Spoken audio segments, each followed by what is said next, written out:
사우스웨스트 바프티스트 데올로지 세미널의 기독교 철학 박사로 공부하셨고, 또 현 합동신학대학원 대학교 기독교 교육학 교수이시며 더 샘물교회 협동 목사로 섬기고 있습니다.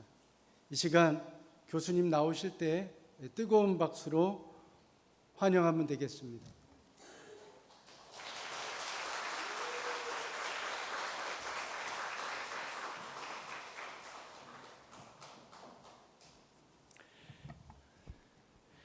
안녕하세요. 반갑습니다. 네, 우리 오전부터 참석해서 이렇게 애쓰고 수고하고 계신 우리 선생님들 한 분 한 분 얼마나 귀하고 또 소중하신지요. 우리 옆에 분에게 이렇게 인사 한번 해볼까요? 참 아름다우십니다. 네. 여러분 좋은 표정으로 하셔야 됩니다. 네, 한 번 더 이렇게 한번 인사해 볼까요? 참 멋지십니다. 네. 우리 한 영혼을 품에 안고 수고하고 애쓰고 계신 선생님들 한 분 한 분 하나님 보시기에 얼마나 아름답고 귀하실지요. 저도 여러분들 이렇게 동역자들을 만날 생각에 참 기쁜 마음으로 이 자리까지 달려왔습니다. 저는 사실 제 학교에 있는 수원 근처에 살고 있지만 서울에 가는 것보다 더 가까웠습니다. SRT 타고 오니까 금방이더라고요. 그래서 여러분 이렇게 만날 수 있어서 반갑고 감사하고요. 오늘 이 시간을 하나님께서 계획 가운데 또 준비하신 줄 여러분 믿으십니까? 네, 하나님께서 준비하셨으니 하나님께서 반드시 일하실 줄로 믿습니다. 우리 심령과 마음에서부터 일어나는 부흥의 역사가 우리가 섬기는 천하보다 귀한 우리 아이들의 마음과 삶 가운데로 흘러갈 수 있기를 그렇게 기대하고 기도하는 마음으로 함께 기도하고 오늘 이렇게 특강을 전하도록 하겠습니다. 함께 기도하겠습니다. 살아계신 하나님 감사합니다. 오늘 함께 모여 오늘날 우리의 이 시대와 이 시대 속에 살고 있는 우리 다음 세대를 위해 함께 고민할 수 있는 이 시간을 주니 감사합니다. 여기에 함께 모인 우리 귀한 선생님들 한 분 한 분 하나님께서 은혜의 이 사랑으로 붙들어 주셔서 이 시간 큰 유익을 누릴 수 있도록 주님 역사하여 주옵소서. 오늘날 모두가 다 다음 세대가 위기다, 어렵다 그렇게 이야기하곤 하지만 주님께서는 지금도 살아계시며 하나님 나라의 일꾼 될 귀한 이 세대들을 일으키고 계심을 우리가 믿습니다. 비록 우리 눈앞의 현실은 에스겔 선지자가 에스골 골짜기에 보았던 그 마른 뼈같이 아무런 소망도 희망도 보이지 않는 현실일지라도 능히 그 마른 뼈를 솟생케 하시는 부활의 우리 구주 예수 그리스도를 우리가 믿음의 눈으로 바라봅니다. 주님, 예수 그리스도의 그 부활의 능력이 우리 다음 세대 가운데 나타나 주님, 우리 다음 세대가 믿음의 세대로 일어나는 모습을 우리가 볼 수 있도록 역사하여 주옵소서. 이 시간 그 믿음을 품고 우리가 함께 나아가오니 주님, 우리 마음과 심령 가운데 역사하여 주옵소서. 그렇게 일하실 하나님을 기대하며 모든 말씀 예수 그리스도의 이름으로 기도하옵나이다. 아멘. 여러분 혹시 핸드아웃 다 받으셨습니까? 네, 오늘 강의를 위한 핸드아웃이 나갔는데 혹시 다 있으신가요? 네, 핸드아웃에 보면은 이렇게 다루어야 할 내용들이 굉장히 많습니다. 그래서 여러분 걱정하실 것 같아요. 이거 도대체 언제 다 하려고 이렇게 많이 준비했나? 근데 여러분 걱정하지 마십시오. 주어진 시간 안에 딱 끝내도록 하겠습니다. 그래서 좀 내용이 많아서 중간중간 좀 스킵하면서 빨리빨리 진행할 텐데요. 여러분 같이 한번 귀 기울이시고 함께 이야기를 들어주시면 감사하겠습니다. 오늘 그래서 다루게 될 강의의 제목이 이렇게 됩니다. 같이 한번 읽어볼까요? 제목을 시작. 네, 마음을 따르지 않을 용기라는 주제인데요. 이 주제는 사실 제가 가장 최근에 연구하고 저희 이제 신학교에서도 우리 예비 목회자들, 우리 예비 사역자들에게 가르치고 있는 내용이기도 합니다. 굉장히 따끈따끈한 주제입니다. 저는 학교에서 기독교 교육학을 가르치고 있기 때문에 우리 다음 세대에게 지대한 영향을 끼치고 있는 오늘날 우리 시대의 이 신념과 정신에 대해서 굉장히 관심이 많습니다. 그래서 그동안 여러 책들을 읽고 연구해 오면서 우리 시대의 정신이 무엇이냐, 오늘날 우리 시대의 세계관이 무엇이냐 여러 가지로 이게 정의하고 가르쳐 왔는데요. 몇 가지만 한번 예로 들어볼까요? 우선 자신의 내면 안에 오로지 나 자신이라는 존재를 가득 채워놓은 여러분 어떤 시대라고요? 한번 읽어주시겠어요? 시작. 네, 자아 팽창의 시대. 그러니까 이 마음속에 자기 자신이라는 존재가 터질 정도로 가득 팽창해 있는 그런 시대가 바로 이 자아 팽창의 시대라는 것이죠. 또 내 생각과 판단과 결정을 최종 결정자로 두고 모든 객관적인 진리에서 벗어나 주관적인 판단으로 돌아선 어떤 시대라고요? 포스트 트루스 시대라고 합니다. 그러니까 트루스, 진리라는 말이죠. 포스트 트루스, 진리 이후의 시대라는 것이죠.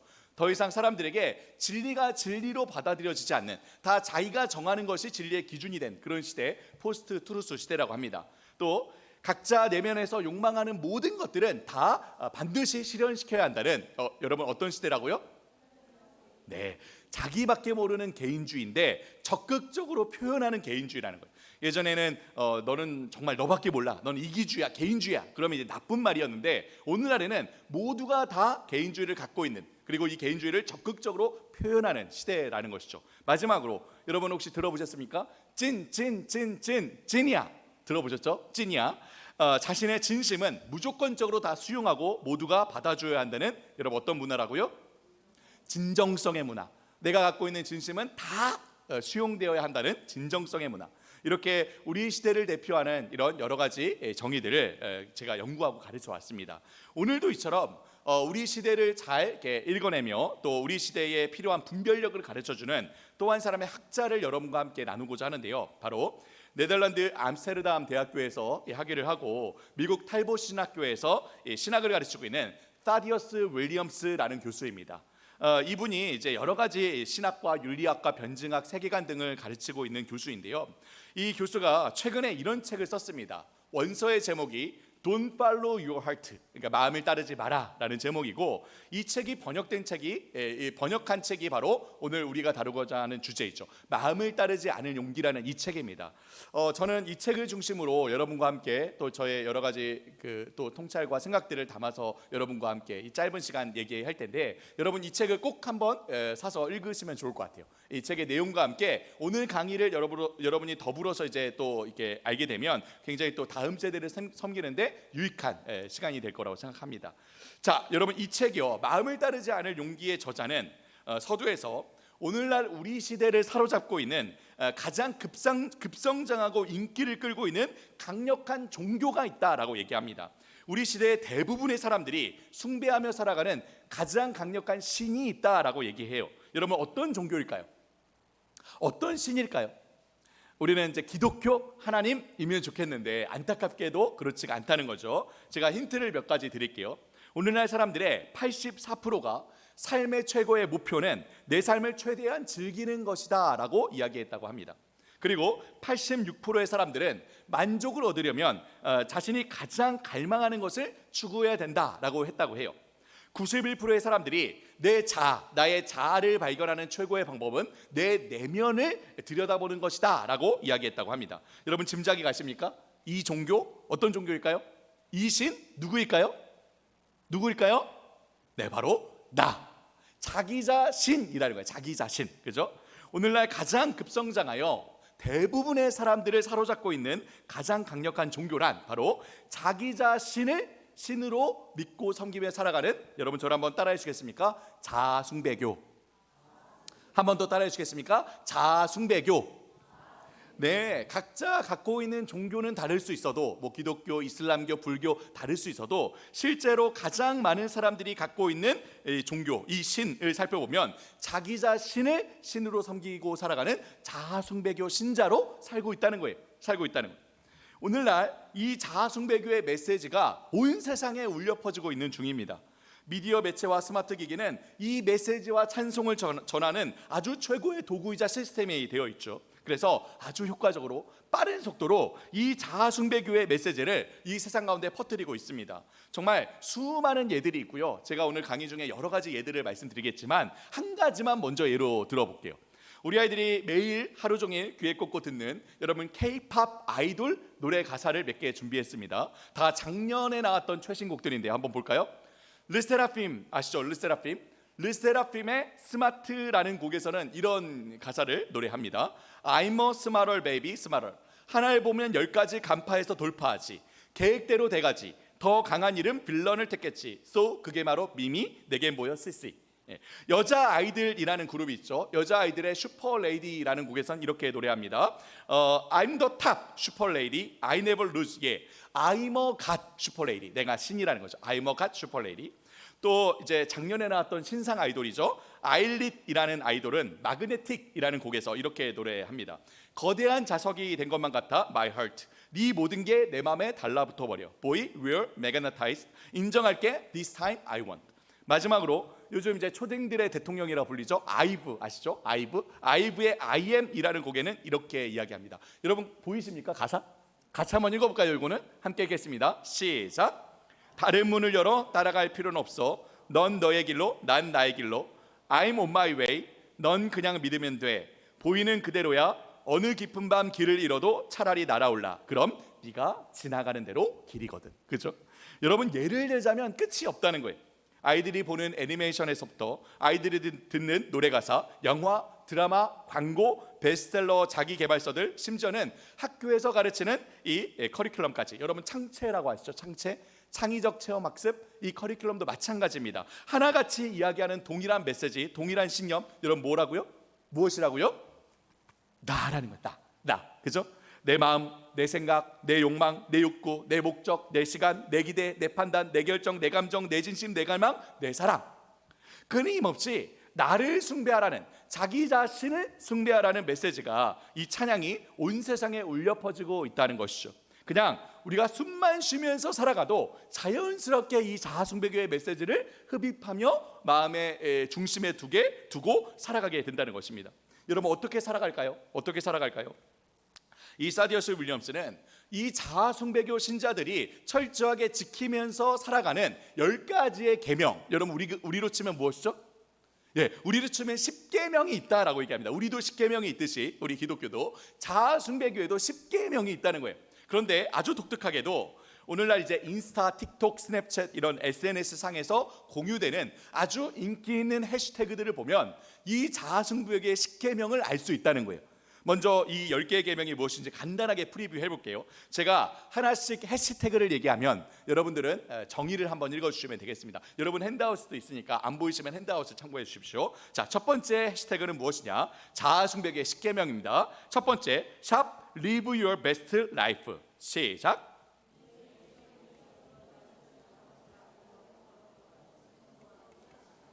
두 번째, 해시태그 OK 부모.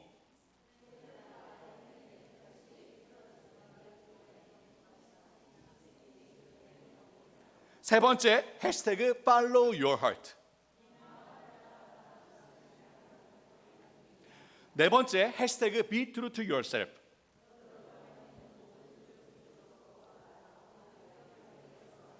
다섯 번째, 해시태그 You Do You입니다. 시작.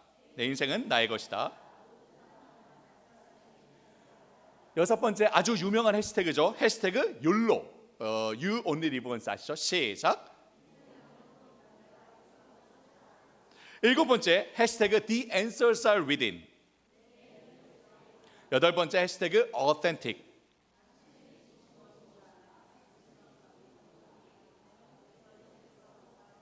아홉 번째, 해시태그 Live the Dream.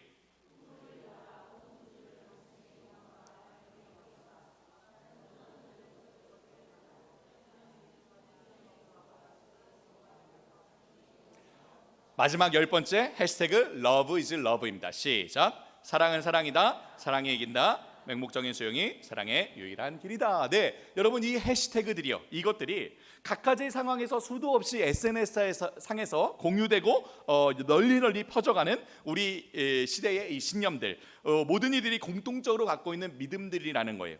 따라서 이 사디어스 윌리엄스는 이러한 시대 속에 살아가는 우리 그리스도인들을 향해서 이렇게 경고를 합니다. 같이 한번 읽어볼까요? 자아숭배는 시작. 자아숭배는 단순한 트렌드, 유행이나 혹은 생활 방식이 아닌 우리 시대의 가장 강력한 종교라는 거예요. 이 자아숭배는 단순한 삶의 방식, 트렌드 정도가 아니라 가장 많은 사람들이, 오늘날 가장 많은 사람들이 믿고 따르고 숭배하며 살아가는 종교라는 거예요. 종교. 그래서 저자는 이렇게 우리에게 강력한 목소리로 경고합니다. 뭐라고요? 배교자가 되어야 한다. 이단이 되어라.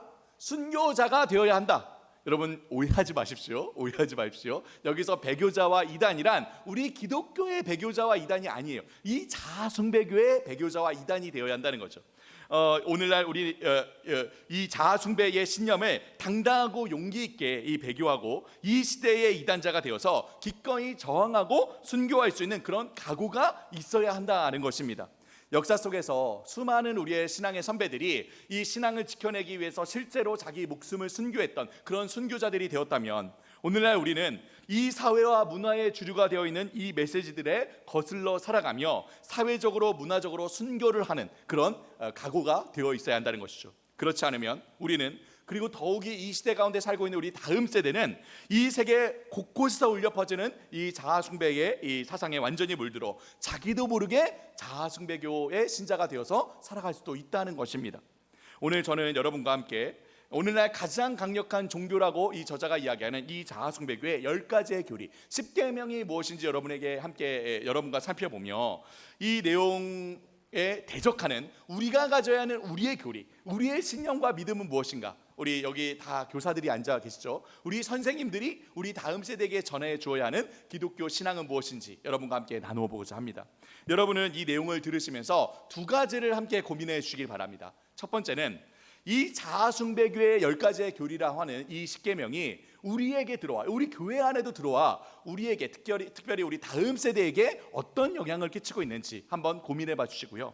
둘째로는 우리는 이러한 시대의 이 메시지에 대적하여 저항하여 우리가 가르쳐야 할 바른 교리, 우리가 가르쳐야 할 바른 믿음이 무엇이며 이것을 어떻게 다음 세대에게 전해줄 수 있을지 함께 고민해 봐 주시기 바랍니다. 이 두 가지를 꼭 고민해 주시고요. 자, 그러면 첫 번째부터 한번 시작해 보겠습니다. 첫 번째는 해시태그 Live Your Best Life입니다. 같이 한번 정의를 한번 읽어볼까요? 시작. 영원토록 너 자신을 즐거워하라. 여러분, 이 교리는 다분히 우리가 너무나도 잘 아는 그것, 여러분 무엇이 떠오르십니까? 웨스트민스터 소위리 문답 1번 질문이 떠오르셔야 해요. 그죠? 웨스트민스터 소위리 문답 1번 질문 여러분 무엇입니까? 무엇이죠? 우리 너무나도 잘 알죠? 사람의 제일 되는 목적은 무엇인가? 무엇이죠? 사람의 제일 되는 목적은 하나님을 영화롭게 하고 영원토록 그분을 즐거워하는 것이라는 것이죠. 그죠? 그런데 이 자아숭배교 Live Your Best Life는 뭐라고 합니까? 너의 인생의 최고의 목적은 너 자신을 영화롭게 하고 영원토록 너 자신을 즐거워하는 것이라는 거예요. 완전 반대죠. 그죠? 결국 이 Live Your Best Life이든 혹은 기독교 우리 웨스트민스터 소유리 문답 1번 질문이든 이 핵심은 무엇입니까? 무엇이죠? 누가 신이냐? 누구에게 주권이 있느냐? 우리는 누구를 숭배하고 섬기느냐? 이 세상 이 Live Your Best Life는 자아숭배교는 그 중심을 자기 자신이라고 하는 것이고 우리 기독교는 그 중심을 뭐라고요? 하나님이라고 하는 거예요. 하나님. 그런데 저자는 여기에서 아주 중요한 질문을 하나 던집니다. 이렇게 기독교는 그 중심을 하나님이라고 얘기하고 이 시대는 우리 시대는 그 중심을 각자 자기 자신이라고 얘기하는데 그렇다면 과연 어떤 종교가 진정으로 인간을 인간답게 하며 우리에게 진정한 기쁨과 행복을 가져오느냐라는 것이죠. 사디어스 윌리엄스는 인간이 정말 인간다워지는 길은 그 중심을 자기 자신으로 삼는 것이 아닌 마땅히 하나님을 섬길 때에 비로소 진정으로 인간이 인간다워지며 그때 진정한 복과 기쁨을 누릴 수 있다라고 얘기합니다. 우리 같이 한번 이 이야기 한번 읽어볼까요? 함께 읽겠습니다. 시작. 철학적, 과학적으로 마땅히 인간은 자기 자신이 아닌 하나님을 섬길 때만이 비로소 사람다워지며 그때만이 진정한 복을 누릴 수 있다. 네, 이것이 그저 신학적인 명제일 뿐만 아니라 그것이 이 철학적으로도 과학적으로 입증된 사실이라는 거예요. 입증된 사실. 하지만 반면 너무나도 아이러니하게도 인간은 자아숭배, 자기 자신을 중심에 두고 자기를 섬기면 섬길수록 오히려 자기다워지지 못하고 여러분 이 그림 다 아시죠? 이 에드바르 뭉크의 이 그림 절규와 같이 진정한 자신의 모습에서 일그러지고 왜곡될 수밖에 없는 그런 존재라는 거예요. 우리 인간은. 왜냐하면 우리 인간이란 존재는 그 존재의 구심점 자체가 자기 자신이 아닌 자신보다 무한히 크고 위대하신 하나님을 섬기도록 하나님을 그 마음의 중심에 두도록 그렇게 세워진 존재이기 때문이죠. 여러분 우리 너무나도 잘 아는 전도서 3장 11절 말씀 있죠. 우리 같이 한번 읽어볼까요? 함께 읽겠습니다. 시작. 지으시되 때를 따라 아름답게 하셨고 또 사람들에게는 영원을 사모하는 마음을 주셨느니라. 하나님께서 우리에게 어떤 마음을 주셨습니까? 영원을 사모하는 마음을 주셨다는 거예요. 영원을 사모하는 마음. 따라서 온통 자기 내면의 그 의식을 집중시키고 그 내면의 자기를 매몰시킬 때가 아닌 오히려 이 육체 속에서 시간과 공간에 매여 살아가는 이 자신의 존재를 망각하고 초월하시는 영원이신 하나님을 경외할 때에 비로소 진정으로 인간이 인간다워질 수 있다. 진정으로 자유롭고 기쁜 그런 그 인간으로서 살아갈 수 있다라는 것이죠. 저자는 너무나도 흥미롭게도 아인슈타인의 이 유명한 과학자죠. 아인슈타인의 글을 빌려서 이렇게 이야기합니다. 같이 한번 읽어보겠습니다. 자아를 시작.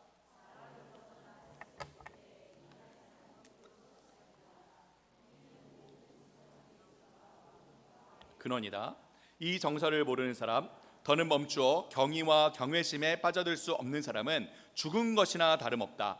경외야말로 진정한 종교심의 골자이다. 무슨 말입니까? 곧 인간은 자신보다 존엄한 존재를 그렇게 경외하며 살아갈수록 살아나는 존재이지만, 자신을 가장 존엄한 존재로 보고 자아에만 집중하고 내면 가운데 매몰되면 매몰될수록 그 삶이 굉장히 비참해지는 그런 존재라는 거예요. 저자는 이 사실이 어떤 신학적인 개념과 명제일 뿐만 아니라 아까 얘기했죠, 실제로도 입증되고 있는 사실이다라고 주장합니다. 그리고 몇 가지 연구들을 언급하는데요. 우선 심리학자 데이비드 마이어스라는 사람이 쓴 The American Paradox라는 책이 있는데, 미국 사회의 모순이라는 책이죠. 이 책에서 1960년대에서 오늘날에 이르기까지 미국이라는 이 나라에서 일어났던 일들을, 특히 이제 역설적이고 모순된 일들을 얘기하는데 이렇게 이야기합니다. 우리 요거 한번 읽어볼게요. 1960년대부터 함께 읽어보겠습니다. 시작. 1960년대부터 이혼율은 2배로, 청소년 자살률은 3배로, 폭력 범죄율은 4배로, 교도소 수감자는 5배로, 사상아 출산은 6배로, 동거율은 7배로 치솟았다. 무슨 말입니까? 1960년대부터 미국이란 한 국가가 경제적인 부흥과 정치적인 자유와 삶의 행복을 추구하며 지금까지 달려왔는데, 그 결과는 너무나도 모순된 현실이라는 거예요. 너무나도 모순된 현실. 그 이유를 켈빈 대학교의 케빈 코크런이라는 교수는 이렇게 얘기합니다. 같이 한번 읽어볼까요? 시작. 행복을 염원하고 추구하며 행복을 얻고자 제품을 소비할수록 우리는 덜 행복해지고 더 우울해지는 것 같다. 네, 인간은 사실 자기 스스로를 중심에 두고 이렇게 행복을 쫓으면 쫓을수록 더 불행해질 수밖에 없는 그런 존재라는 것이죠. 사실 우리도 상식적으로 어느 정도 공감하고 있는 부분 아닙니까? 우리 인간의 마음은 마치 블랙홀과도 같아서 아무리 터진 이 비어있는 마음을 채우려고 해도 이 세상 어떤 것으로도 채울 수가 없는 것이죠. 오히려 그 욕망에 집중하고 욕구를 추구할수록 마치 갈증이 막 심각할 때에 소금물을 한 잔 이렇게 확 들이킨 것처럼 탈수증대를 느끼며 더 심한 갈증을 느끼는 그런 존재라는 것입니다. 인간이라는 존재는 그 존재 자체가 이렇게 자신의 욕망과 욕심에 집착하여 자기에게 매몰되어서 자기를 섬길수록 사실 그가 바라는 바와는 달리 더 불행해지고 더 우울해지고 스스로 파멸로 치달아가는 그런 존재라는 것이죠. 두 번째 연구는 반대의 또 연구들이 있습니다. 바로 이렇게 자아에 집중하고 욕망과 쾌락을 추구하는 대신에 반대로 자아로부터 벗어나서 외부로부터 경외심을 느낄 때에 어떤 일들이 일어나는지에 대한 연구예요. UC 얼바인의 이 폴피프라는 교수는 작은 자아라는 이 개념을 내세우면서 사람들에게 이 경외심을 느끼도록 하는 실험을 하는데, 그 실험을 통해 이렇게 결론을 내립니다. 우리 같이 한번 읽어볼까요? 파급특과는 시작. 동일했다. 사람들은 자신이 더 작게 느껴져 자만심이 줄었고 더 친사회적인 이 행동을 보였다. 무슨 말입니까? 아까는 완전히 반대이죠. 자아에 집중하고 자기 자신에게 매몰되는 것이 아닌 외부로부터 경외와 경이감을 느끼면 느낄수록 사람은 뭐라고요? 살아난다는 거예요. 살아난다. 이 저자는 이러한 연구들을 언급하며 이렇게 결론을 내리는데요. 여러분 읽을 게 굉장히 많죠? 네, 저는 참여해야 됩니다. 여러분 같이 한번 또 읽어주시죠. 읽겠습니다. 시작. 과학이 공히 보여주듯 우리는 경외를 경험할수록 더 만족스럽게 인간다워진다. 인간은 경외를 원할 뿐 아니라 경외가 꼭 필요한 존재이다. 경탄하도록 지어졌기 때문이다. 그게 우리 인간의 본성이다. 숭배라는 오늘날 가장 빠르게 성장하는 이 세계적 종교가 많은 사람을 배신하는 것 역시 그 때문이다. 자아를 숭배하면 경외심을 잃고 공허해진다. 생각만큼 우리가 대단한 존재가 전혀 아니기 때문이다. 네, 인간은 그 존재 자체가 자기 자신에게 이 내면에 매몰되는 자기중심적 존재가 아닌 외부를 향하도록, 특히 자신의 존재를 초월하는 그 영원을 사모하도록 지음받은 그런 존재이라는 거죠. 따라서 자아에 집착하면 집착할수록 우리의 이 자아는 공허해지고 파괴되는 반면, 이 자아를 벗어나서 초월에 다가가면 다가갈수록, 그래서 경외심과 경이로움에 빠져들면 빠져들수록 생명력 있게 살아가는 존재가 바로 이 인간이라는 것이죠.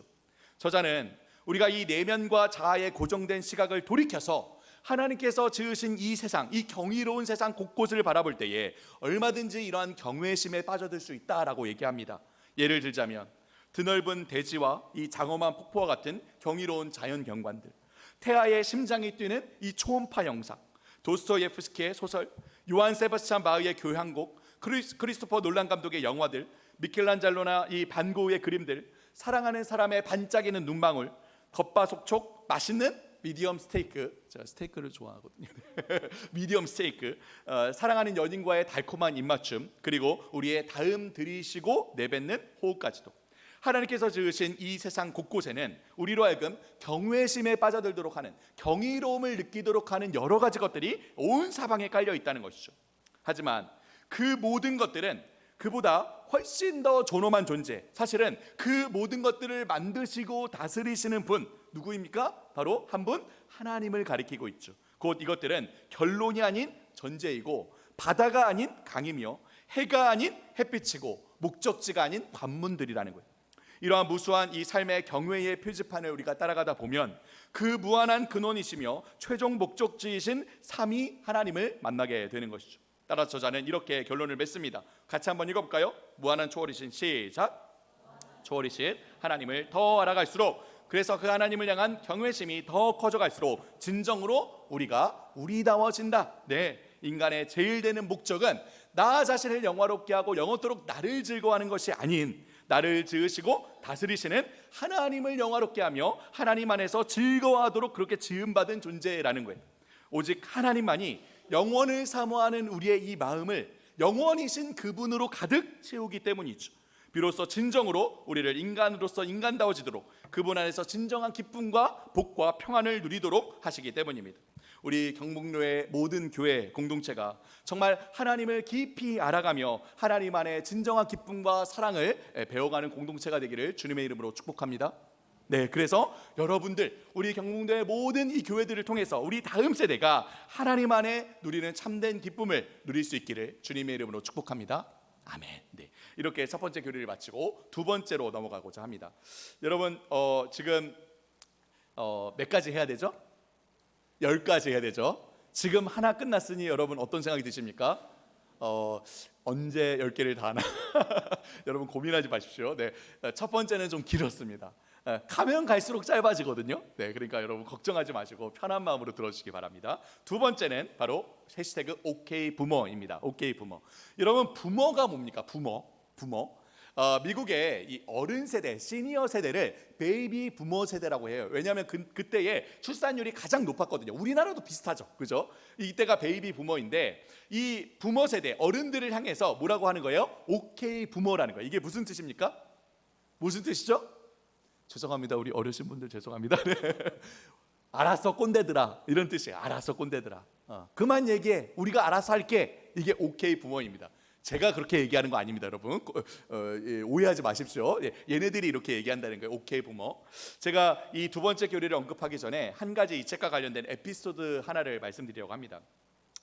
제가 이 책을 한동안 계속 이제 끼고서 계속 읽고 있었어요. 그런데 제 첫째 딸 아이가 이제 이름이 예림인데, 아까 우리 목사님이랑 막 이렇게 식사하다 보니까 또 우리 어떤 장로님 권사님 따님 분이 예림이더라고요. 그래서 막 따님 얘기를 하실 때 저도 막 귀 기울여서 들었었거든요. 제 딸 이름도 예림입니다. 예림인데, 예림이가 제가 이 책을 읽고 있는 모습을 유심히 지켜보더니 저한테 이렇게 이야기하는 거예요. 이렇게, 아빠, 마음을 따르지 않을 용기, 그거 너무 구시대적 말 아니에요? 요즘엔 다 마음을 따라야 한다고 하는데 그거 모르셨어요? 이렇게 얘기하는 거예요. 띠로리. 기독교 학교에서, 기독교 가정에서 기독교 교육을 가르치는 교수의 딸인데 이렇게 얘기하는 거예요.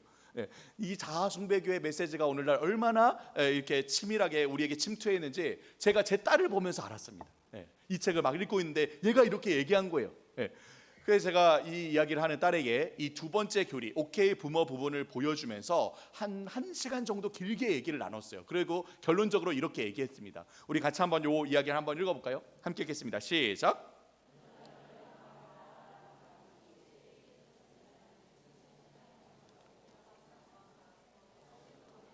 최신의 삶의 방식이 아니란다. 그거야말로 세상에서 가장 오래된 거짓된 삶의 방식이라는 거 너 아니? 라고 말했어요. 예, 여러분 다 아시죠? 너의 마음을 따라라, 너 자신이 주권을 가져라? 네가 너 자신의 판단자가 되는 거야? 여러분, 누구의 핵심 메시지입니까? 누구의 핵심 메시지였죠? 태초에 선악을 알게 하는 나무의 열매를 먹으라고 했던 사탄의 이야기의 핵심이었습니다. 여러분, 플러 신학교와 트리니티 신학교에서 문화인류학을 가르치는 이 폴 히버트라는 교수는 그래서 이렇게 이야기합니다. 같이 한번 읽어볼까요? 시작. 때부터 자아의 신격화는 늘 인간의 첫째가는 가장 근본적인 죄였다.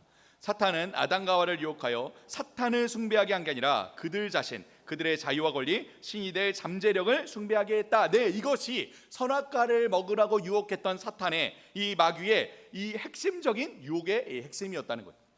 따라서 사데우스 윌리엄스라는 이 저자도 이렇게 이야기합니다. 여러분, 이것도 함께 읽어볼까요? 함께 읽겠습니다. 시작.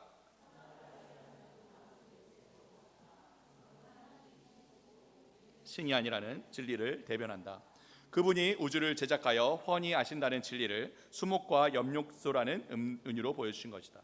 이 나무는 창조주와 피조물이 서로 분명하게 구별됨을 상징하는 지표로서 아담과 하와에게 그들이 참됨과 선함과 아름다움과 올바름의 궁극적 기준이 아님을 일깨워 주었다. 열매를 먹지 말라는 명령은 신이신 하나님 앞에서 신이 아닌 자로서 진실하게 살라는 명령이었다. 네, 여러분, 죄가 무엇입니까? 죄. 우리가 죄라고 할 때 무엇이 죄이죠? 거짓말하는 거, 미워하는 거, 싸움, 폭행, 이런 것들, 그죠? 이런 나쁜 생각, 나쁜 말, 나쁜 행동을 우리가 죄라고 얘기하죠. 하지만 엄밀하게 얘기하자면 이런 나쁜 생각, 나쁜 말, 나쁜 행동은 죄 자체라기보다는 죄가 낳은 결과이자 열매입니다. 정말 죄가 무엇이냐? 죄의 근본은 무엇이냐? 우리가 이 선악과 사건에서 알 수 있듯이 마음의 중심에 하나님 대신 자기 자신을 두는 것이 죄의 핵심이라는 거예요. 조금 더 세분화해서 보자면 존재론적으로, 인지론적으로, 가치론적으로 하나님 중심이 아닌 나 중심이 되는 것이 죄의 핵심입니다. 존재론적으로 하나님이 주인이자 왕이자 하나님이 아니라 바로 내가 나의 주인이자 왕이자 하나님이 되는 것, 그게 바로 죄라는 거예요. 인식론적으로 하나님의 말씀과 뜻이 중심이 아니라 내 생각과 감정과 느낌과 경험과 감각이 중심이 되는 것이 죄의 핵심이라는 것이죠. 가치론적으로 하나님의 영광과 하나님의 기쁨을 위해 살아가는 것이 아니라 그래서 그분의 나라, 하나님 나라를 세워가는 것이 아니라 나 자신의 성공과 안녕과 행복과 평안만을 위해 살며 결국 내 왕국을 세워가는 것, 그것이 뭐라고요? 그것이 뭐라고요? 그것이 바로 죄라는 거예요. 죄. 여러분, 내 마음을 따라가라는 이 메시지가 첨단의 신세계를 따르는 구호처럼 들릴 수 있습니다. 제 딸이 솔직하게 이야기한 것처럼 마음을 따르지 말라는 이 마음을 따르지 않을 용기가 필요하다는 메시지가 너무 구닥다리처럼 들릴 수 있죠. 하지만 사실 너의 마음을 따라가라는 이 메시지요, 이 이야기요, 사탄이 최초에 인간을 유혹하고 죄의 구렁텅이에 빠뜨리게 했던 이 거짓과 똑같은 메시지만큼 캐캐 묻고 구닥다리가 어디에 있습니까? 사실 세상에서 가장 오래된 기만이자 거짓 아닙니까? 사탄은 역사 속에서 끊임없이, 그리고 지금도 똑같은 거짓말을 반복하고 있죠. 이 동일한 거짓 기만의 이 기만이 시대에 따라서 형태만 조금씩 달라지며 반복되어 왔습니다. 오늘날도 마찬가지예요. 대표적인 엘리트 인본주의자인 이 제러미 리프킨은 이 기만의 속아 아주 의도적으로 이렇게 이야기합니다. 우리 같이 한번 읽어볼까요? 함께 읽겠습니다. 시작. 우리가 창조할 때다. 규칙도 우리가 정하고 실제의 틀도 우리가 짠다. 세상을 우리가 창조하기에 더는 외부 힘에 신세지지 않는다. 이제 우주의 건설자는 우리니 더는 우리의 행동을 정당화할 필요도 없다. 나라와 권세와 영광이 영원히 우리에게 있으므로 외부의 그 누구에게도 책임지지 않는다. 네, 나라와 권세와 영광이 우리 구주 아버지께 있는 게 아니라, 하나님께 있는 게 아니라 어디에 있다고요? 누구에게 있다고요? 나에게 있다는 거예요. 나에게 있다. 그죠? 역사 속에서 끊임없이 오늘날도 얼마나 많은 이들이 이 스스로 주권적 신이 되라는 I'm a God, 내가 신이라는 이 옛뱀의 캐캐묵은 수법에 넘어가고 있는지 모른다는 것이죠. 그런데 이 역사의 시간만큼 오래된 이 자아숭배교의 이 거짓을 깨고 새로운 시대, 진정으로 오는 새 시대를 여신 분이 계시죠. 거짓된 자유를 내세워서 수많은 인류를 속박시켜 그 자아숭배교의 노예로 만든 이 세상의 신, 이 세상의 임금, 이 공중권세 잡은 자, 이 옛뱀의 머리를 밟고 새 시대를 여신 분, 여러분 누구십니까? 누구시죠? 다시 한번, 여러분 누구십니까? 네, 우리 구주 예수 그리스도이시죠. 사탄의 이 나라에 맞서서 침투하는 하나님 나라를 시작하신 분, 참된 기쁨과 사랑과 평화의 시대, 이 샬롬의 시대, 진정한 자유를 선포하신 예수 그리스도이십니다. 그분이 오심으로 이 새로운 시대가 시작되었고, 그분이 십자가에 못 박히시고 부활하심으로 그 시대가 활짝 열렸으며, 그분의 다시 오심 재림으로 이 새 시대, 새 하늘과 새 땅이 완성될 거예요. 우리는 과연 어느 시대에 속해서 누구를 따를 것인지 반드시 답해야 합니다. 다음 세대 우리 언약의 자녀들도 역시 이 질문 앞에 서서 정직하게 답을 하도록 해야 하죠. 내 마음을 따르라. 우리 시대의 신세계의 첨단의 생활 방식 같지만 사실은 가장 오래된 이 거짓과 기만을 따라 이 사탄의 노예로 살아가며 미래에 역행하는 길을 갈 것인가? 아니면 오직 유일한 우리의 길이요 진리요 생명이신 예수 그리스도, 참된 기쁨과 사랑과 평화와 자유를 누리는 이 새로운 시대를 여신 우리 왕을 따를 것인가? 저도 딸에게 동일하게 물었고요. 제 딸이 뭐라고 대답을 했을까요? 뭐라고 답을 했을까요? 예수 그리스도를 따르겠노라 라고 얘기하고 이 책을 가져가서 한참 동안 읽더라고요. 네. 그럼 너무 남의 집 얘기라고 감동도 없으시고 박수도 안 쳐주시고 너무하시네요. 네. 감사합니다 여러분. 네, 감사합니다. 너무 감동을 받았어요 제가. 네, 그 이야기를 듣고서 딸아이가 그때 중3이었는데 딸아이가 나도 예수 그리스도를 따르겠노라 이게 고백하는데 얼마나 감동이었는지 모릅니다. 여러분 마찬가지예요. 우리도 마찬가지죠. 우리의 믿음은 고리타분한 골동품이 아닙니다. 사실 진정으로 새 시대를 여는 미래를 향한 소망찬 확신이죠. 온 세상에 들리는 가장 오래된 이 거짓자를 따르라, 마음을 따르라는 이 사탄의 기만을 따르는 것이야말로 자아 숭배교의 극보수 신자가 되는 일이, 내 자아가 아닌 하나님께 주권을 두고 내 마음이 아닌 그분의 뜻과 말씀을 따르는 길이야말로 진정으로 예수 그리스도께서 여신 새 시대를 향해 나아가는, 미래로 나아가는 최첨단의 개혁이고 혁신이라는 것을 우리 경북로의 모든 교회들이 우리 아이들에게 가르쳐 주기를 바랍니다. 네, 꼭 가르칠 거죠? 네, 가르쳐 주십시오. 세 번째 우리가 살펴볼 메시지는 해시태그 팔로우 유어 할트입니다. 같이 한번 읽어볼까요? 시작. 내 마음을 따라 살아가는 것이 나를 행복하게 만드는 유일한 길이다. 네, 여러분 이 책을 혹시 아십니까? 우리가 살펴보고 있는 책과 완전 반대의 책이죠. 우리가 살펴보고 있는 책은 Don't Follow Your Heart인데 이 책은 Follow Your Heart. 번역된 책의 제목은 마음 가는 대로 해라라는 책입니다. 여러분 이 책이 지금까지 몇 권이나 팔렸는지 아십니까?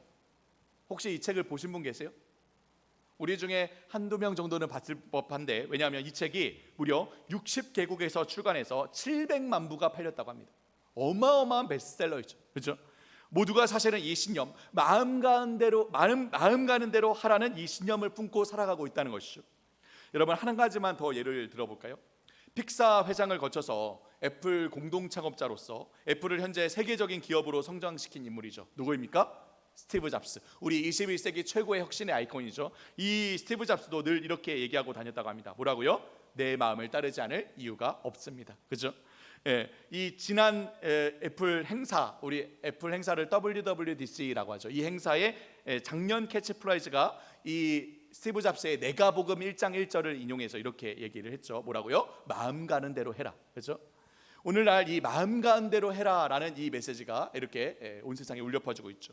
이 당신이 늘 답을 할 테니 그 마음을 따르라는 이 말을 정확하게 다른 말로 하자면 네 마음에 떠오르는 순간적인 느낌과 감정을 따라가라는 말이죠.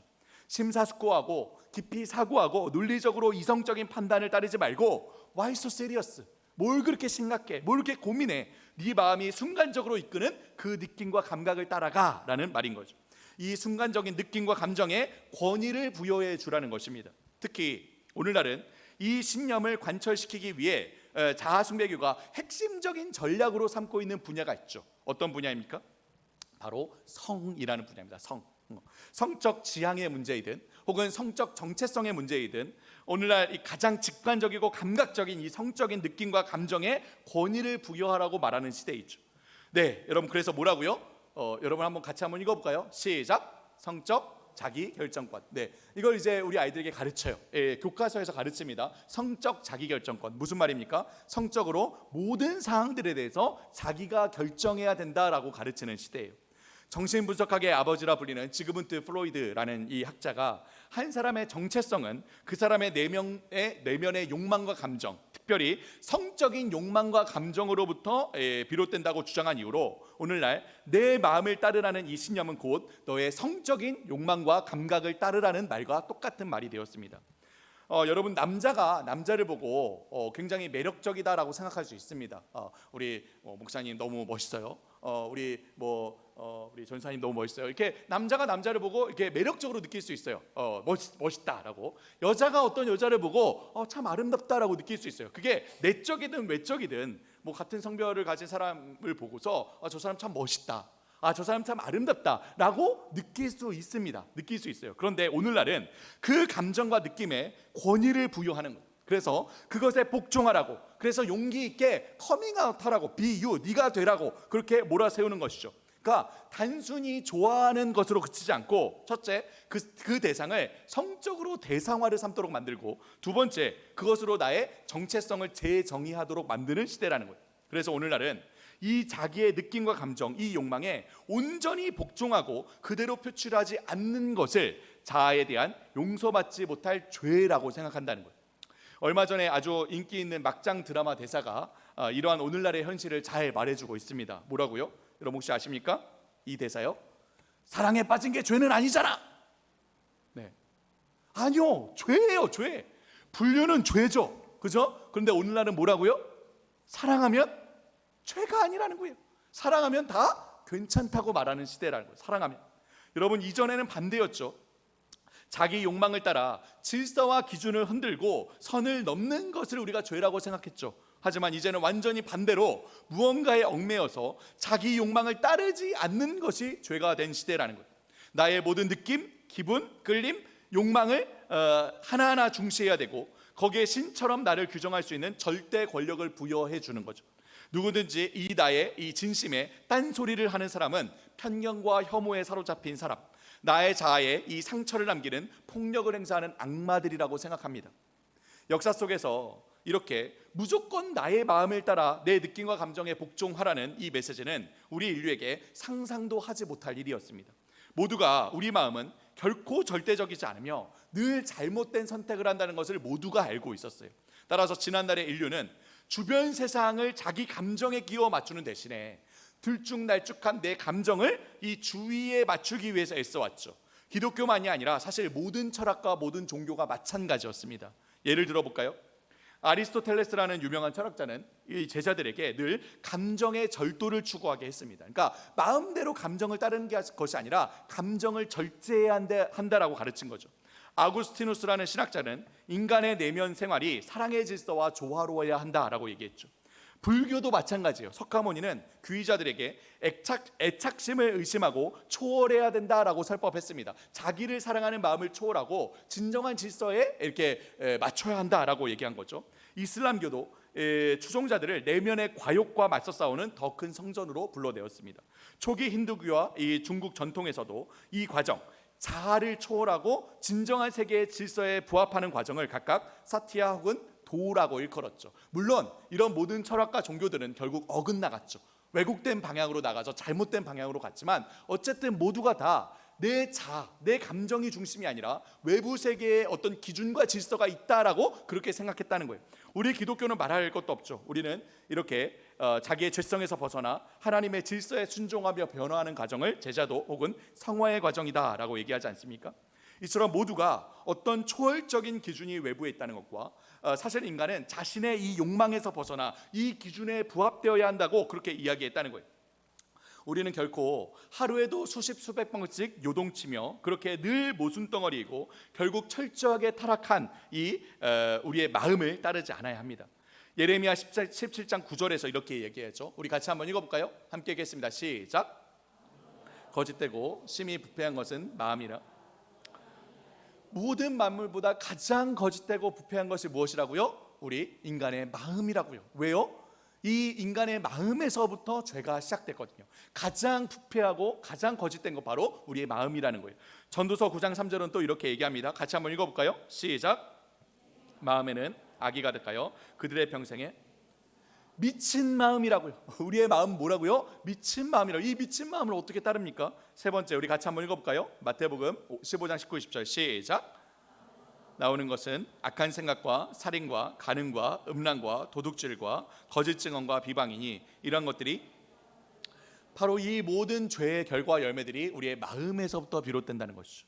우리는 결코 우둔한 우리의 마음을 따르지 않아야 합니다. 그럼요, 여러분 같이 한번 읽어주시겠습니까? 시작. 가장 현명하신 그분의 마음을 따라야 한다는 거예요. 우리는 늘 변덕스러운 우리의 마음을 따르지 않아야 합니다. 그럼요, 같이 한번 읽어볼까요? 시작. 우리를 무한히 사랑하시는 그분의 마음을 따라야 하는 거죠. 우리는 늘 모순덩어리인 우리의 마음을 따라서는 안 됩니다. 그럼요, 읽어볼까요? 시작. 우리를 신실하게 지키시고 돌보시는 그분의 마음을 따라야 한다는 거예요. 우리는 철저하게 타락한 우리의 마음을 따르는 것이 아닙니다. 그럼요, 시작. 전적으로 선하시고 거룩하셔서 도덕적으로 진정으로 믿을 만한 그분의 마음을 따르라. 끝으로 우리는 철저하게 자기중심적인 우리 마음을 따르지 않아야 합니다. 그럼요, 시작.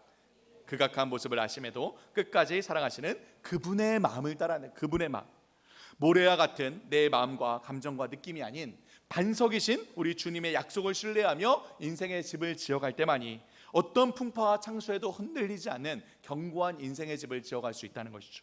특히 이제 막 이 인생의 집을 짓고 있는 우리 다음 세대에게 그들의 인생의 집의 이 반석이신 이 토대가 되어야 하는 예수 그리스도, 흔들리지 않은 반석 위에 집을 지어갈 수 있도록 우리 교회와 가정이 든든한 버팀목이 되어야 하지 않을까요? 네 번째 우리가 살펴볼 자아숭배교의 교리는 해시태그 Be True to Yourself입니다. 같이 한번 읽어볼까요? 시작. 올가매는 모든 소리들을 적극적으로 거부하라. 용기를 내어 자유를 추구하라. 네, 저자는 이 교리 Be True to Yourself라는 이것이 다분히 프리드리 니체의 사상을 떠올리게 한다라고 얘기합니다. 여러분 니체라고 아시죠? 니체는 아주 유명한 실존주의 철학자이죠. 니체가 이런 말을 했죠. God is dead. 그죠? 신은 죽었다. 그죠? 아주 과감한 이 발언으로 유명한 철학자입니다. 그런데 니체는 또한 그의 초인 사상으로 유명합니다. 초인 사상. 이것을 이제 슈퍼맨 사상이라고도 하고, 이 슈퍼맨을 독일어로는 위버맨쉬라고 합니다. 여러분 위버맨쉬 하니까 떠오르는 가수가 한 명 있죠. 누구입니까? 누구이죠? 우리 젊은 교수님, 우리 젊은 선생님들 아실 텐데 누구이죠? G-Dragon. 그죠? G-Dragon 이번에 나온 앨범 타이틀이 뭐죠? 위버맨쉬예요. 그죠? 니체의 사상을 근거로 하고 있습니다. 그죠? 위버맨쉬 사상이라고 합니다. 니체는 이 초인 사상에서 결국 신이 죽어버린 이 세상에 모든 인간이 사람으로서 자기 존재를 뛰어넘은 존재, 바로 인간이 신이 되어야 한다라고 믿었습니다. 그래서 인간의 수준에는 도달할 수 없는 자신의 눈높이보다 훨씬 위에 존재하는 이상을 바라보며 끊임없이 자신을 뛰어넘어야 한다. 그래서 새로운 가치를 창출해내는 그런 초인, 신이 되어야 한다라고 주장했죠. 그래서 끊임없이 자기를 돌아보는 자기 성찰을 통해서 자기 자신을 긍정하고 스스로 의미를 부여하고 가치를 창조할 수 있는 그런 존재, 신과 같은 존재가 되어야 한다는 거예요. 이렇게 한 범인이 이렇게 신이 되어가는 과정을 니체는 그 유명한 책이죠. 짜라투스트라는 이렇게 말했다라는 책에서 이 세 단계로 나누어서 설명하는데요. 이 단계입니다. 우선 낙타의 단계가 있어요. 낙타의 단계. 이 낙타의 단계는 과거와 전통이 부여하는 여러 짐들에 눌려서 허덕이며 살아가는 그런 단계라고 합니다. 그리고 다음 사자의 단계에서는 그 모든 나를 짓누르는 도덕과 윤리를 잡아먹고 모든 의무와 책임을 거부하는 그런 단계라고 해요.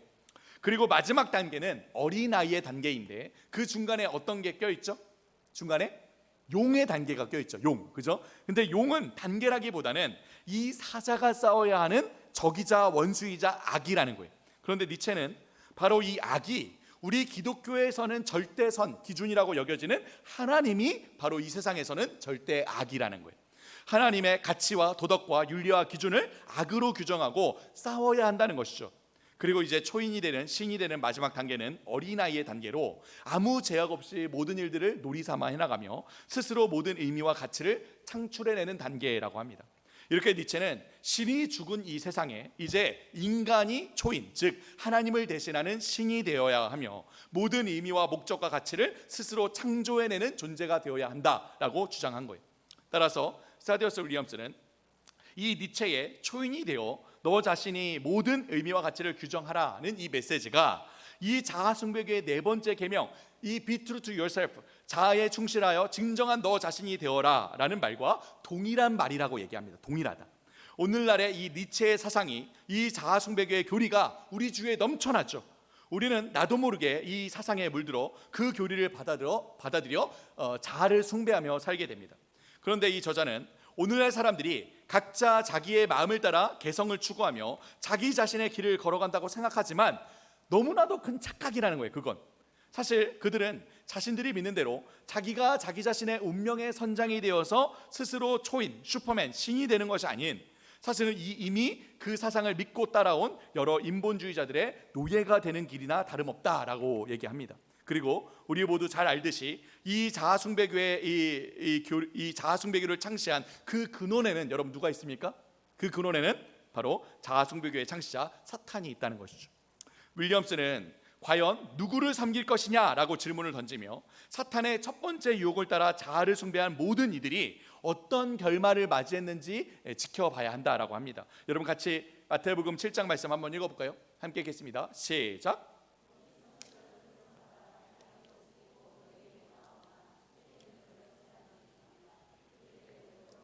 네, 뭐라고 합니까? 그들의 열매로 그들을 알라는 거예요. 이렇게 사탄의 메시지를 따라서 죄의 구렁텅이에 빠져 자아를 따라간 이들의 모든 결말을 한번 보라는 거예요. 열매를 보라는 거죠. 몇 사람 한번 볼까요? 자신을 신격화시키고 자기가 신이라고 얘기했죠. 숭배하느라 어머니와 아내와 가족들을 모두 죽였습니다. 도시 전체를 불태우고 나라를 말아먹고 결국 30살에 자살했던 누구입니까? 네로 황제이죠. 그죠? 훌륭한 철학자여 교육학자로 알려진 사람이죠. 그런데 사실 자기의 자아를 자유롭게 표현하고자 자신의 5 아이들을 모두 고아원에 버렸습니다. 교육학자인데, 아주 유명한 교육학자인데 자기 자녀들은 다 고아원에 버렸어요. 그래서 이 자녀들이 다 이른 나이에 죽어버립니다. 누굴까요? 바로 에밀의 저자인 아주 유명한 장자크 루소이죠. 그죠? 아까도 언급했던 사람, 바로 스스로 초인이라 여기며 예수 그리스도와 나폴레옹과 석가모니와 같은 자라고 여겼으나 결국 말년에 10년 동안이나 이 정신병원에 살다가 비참하게 죽고만 프리드리 니체. 현대 철학의 왕이라고 불리죠. 성혁명을 주장하며 삶 전체를 섹스와 맞바꾸겠다 주장하며 온갖 난잡한 성행위들을 했습니다. 동성애, 사디즘, 마조이즘, 그리고 소아 성폭행까지 저지르다 결국 에이즈에 걸렸고, 에이즈에 걸렸음에도 계속 성행위를 하며 에이즈를 퍼뜨렸던 누구일까요? 바로 미셸 푸코. 그렇죠? 현대 철학의 왕이라 불리는 사람입니다. 자아 숭배의 오컬트적인 이 악마적인 이 숭배 요소를 섞어서 헤로인에 중독되고 남녀 연인들을 폭행하며 반기독교적인 이 사상들을 찬양했던 알리스터 크롤리, 아주 유명한 사탄 숭배자이죠. 무신론적인 이 실존주의 선구자이죠. 인간은 자신이 만들어내는 것에 불과하다는 실존주의 철학을 내세우며 여자를 먹이 취급하고 사디즘을 추구했으며 각종 약물을 하루에 50알 이상 복용하며 약과 술과 섹스에 취해 살았던 아주 유명한 철학자이죠. 장폴 사르트르입니다. 하버드 교수이자 히피 세대의 전도사로서 3만 명의 젊은이들을 모았어요. 그래서 그들과 함께 기존의 질서에서 빠져나와 마약이 주는 환락에 취하자라고 주장했으며, 미국의 상수도를 이 마약으로 오염시켜서 유토피아를 건설하고자 주장했던 누구일까요? 티모시 라일리라는 아주 유명한 하버드 대학교 교수입니다. 교수. 이외에도 마르키드 사드, 알프리드 킨제이, 짐 모리슨, 론 허버드, 빌렐름 라이히, 자크 데리다 등등 이 자아숭배교를 섬겼던 모든 사람들의 개인사를 살펴보면 하나같이 그 열매가 어떠한지 잘 알 수 있다는 것이죠. 그런데도 오늘날은 끊임없이 이 자아숭배교의 교리에 빠져 자기 자신의 정체성을 스스로 창출하라는 메시지가 사방에서 울려 퍼지고 있다는 거예요. 우리 시대 우리 아이들은 이 자기 자신을 찾기 위해서 그 내면을 뒤지고 뒤져서 그 정체성 창출이라는 엄청난 과업을 이루기 위해 미친 듯이 살아가고 있습니다. 네, 여러분, 정체성 찾아야죠. 우리 아이들 바른 정체성을 세워줘야 합니다. 그런데 사실 정체성이 너무나도 선명하게 우리에게 주어져 있는데 그 선명하게 주어진 정체성을 끊어버리고 거부하고 찾을 수 없는 곳에서 정체성을 찾으라고 하니 그거야말로 기만이고 거짓이라는 것이죠. 우리 정체성은 어디에 있습니까? 우리 정체성은 우리를 만드시고 다스리시는 하나님께 있습니다. 여러분 믿으십니까? 우리는 하나님 안에서 우리 자신을 볼 때에야 비로소 진정한 be true to yourself, 진정한 우리 자신이 될 수 있는 거죠. 우리는 이미 초월하시는 하나님을 우리 근원으로 삼고 하나님을 숭배하며 섬기는 하나님의 백성들입니다. 하나님의 초월적인 이 참됨과 선함과 아름다움과 올바름에 우리 자신을 맞출 때에 비로소 우리는 진정으로 인간다워지며 진정으로 나다워질 수 있다는 거예요. 그런데 하나님 대신에 불완전한 우리의 생각을, 시시때때로 변하는 우리의 감정을 하루에 12번씩 바뀌는 우리의 연약한 의지를 기준으로 삼고 내면의 심연을 뒤지고 뒤져서 그 찾을 수 없는 정체성을 찾으라고 얘기하면 어떻게 합니까? 우리와 우리 자녀들이 진정한 정체성을 찾을 수 있는 유일한 방법은 바로 그리스도를 경외하는 마음에 깊이 빠져드는 것이라는 거죠. 바로 복음이 그 마음에 가득 차도록 하는 것. 그래야 우리의 실존을 부인하고 초인 중에 최고의 초인이신 주님을 따르는 길이 바로 진정한 자아 정체성을 찾을 수 있는 길이라는 것입니다. 그것이야말로 우리가 진정한 자유를 누리는 길입니다. 이 진정한 자유에 대해서 팀 켈러가 그의 유명한 책이죠. 이 책에서 이렇게 이야기합니다. 같이 한번 읽어볼까요? 진정한 자유란, 시작. 자유란 내 마음대로 할 수 있는 권리가 아닌 우리가 본래 하도록 지어진 일을 할 수 있는 능력이다. 여러분 무슨 말입니까? 여러분 자유가 무엇이라고 생각하십니까? 자유. 보통 사람들은 내가 내 마음대로 할 수 있는 것이 자유라고 생각하죠. 그런데 기독교에서 말하는 자유는 그게 자유가 아니라는 거예요. 사실 내가 내 마음대로 내 욕심과 욕망이 원하는 대로 하는 것은 자유가 아니라 죄의 노예가 되는 길이죠. 우리 기독교의 자유는 무엇입니까? 바로 이 죄의 노예의 상태에서 벗어나 진정으로 인간이 하나님께서 창조하신 그 모습대로, 인간다운 모습대로 살 수 있는 것, 그것이 진정한 자유라는 것이죠. 그렇죠? 이 진정한 자유에 대한 이 정의와 이 길을 우리 아이들에게 가르쳐 줘야 하지 않겠습니까? 우리 아이들이 스스로 찾을 수 없는 그 정체성을 찾기 위해 세상 속에서 헤매이고 방황하지 않도록 그리스도 안에 있는 분명한 정체성을 우리 교회가 가르쳐 주어야 하지 않을까요? 다섯 번째, 자아 숭배교의 교리는 You do you. 내 인생은 나의 것이다. 모든 사람은 각자 자신의 인생을 살아가야 한다입니다. 내 인생이 내 것이라면 당신의 인생은 당신의 인생이죠. 그죠? 각자 자기의 인생이 있다는 거죠. 그래서 이 교리를 따르는 사람들이 늘 입에 습관처럼 달고 살아가는 말이 있습니다. 무슨 말입니까? 바로 whatever란 말. 여러분 저를 한번 따라해 주시겠습니까? whatever. 요즘 사람들이 아주 습관처럼 입에 달고 살아가는 말이죠. 우리 한국말로 표현하자면 이런 말이죠. 어쨌든, 모래, 아몰랑 이런 이제 단어들이죠. 그죠? 이 무엇이든 주의, whatever 주의는 뭐든지 각자 자기 나름의 생각과 느낌과 의미와 가치가 있다는 것이고 따라서 그 모든 것들이 다 나름대로 존중되어 마땅하다는 것이죠. C.S. 루이스는 이것이 바로 오늘날 우리 시대가 빠져있는 주관주의자 상대주의의 독이다라고 얘기합니다. 독, 포이즌이라는 것이죠. C.S. 루이스는 그의 유명한 책 기독교적 숙고라는 책에서 이렇게 이 주관주의와 상대주의에 대해서 얘기합니다. 우리 좀 길지만 같이 한번 읽어볼게요. 잘 안 보이시면 핸드아웃도 있습니다. 함께 읽어보겠습니다. 시작.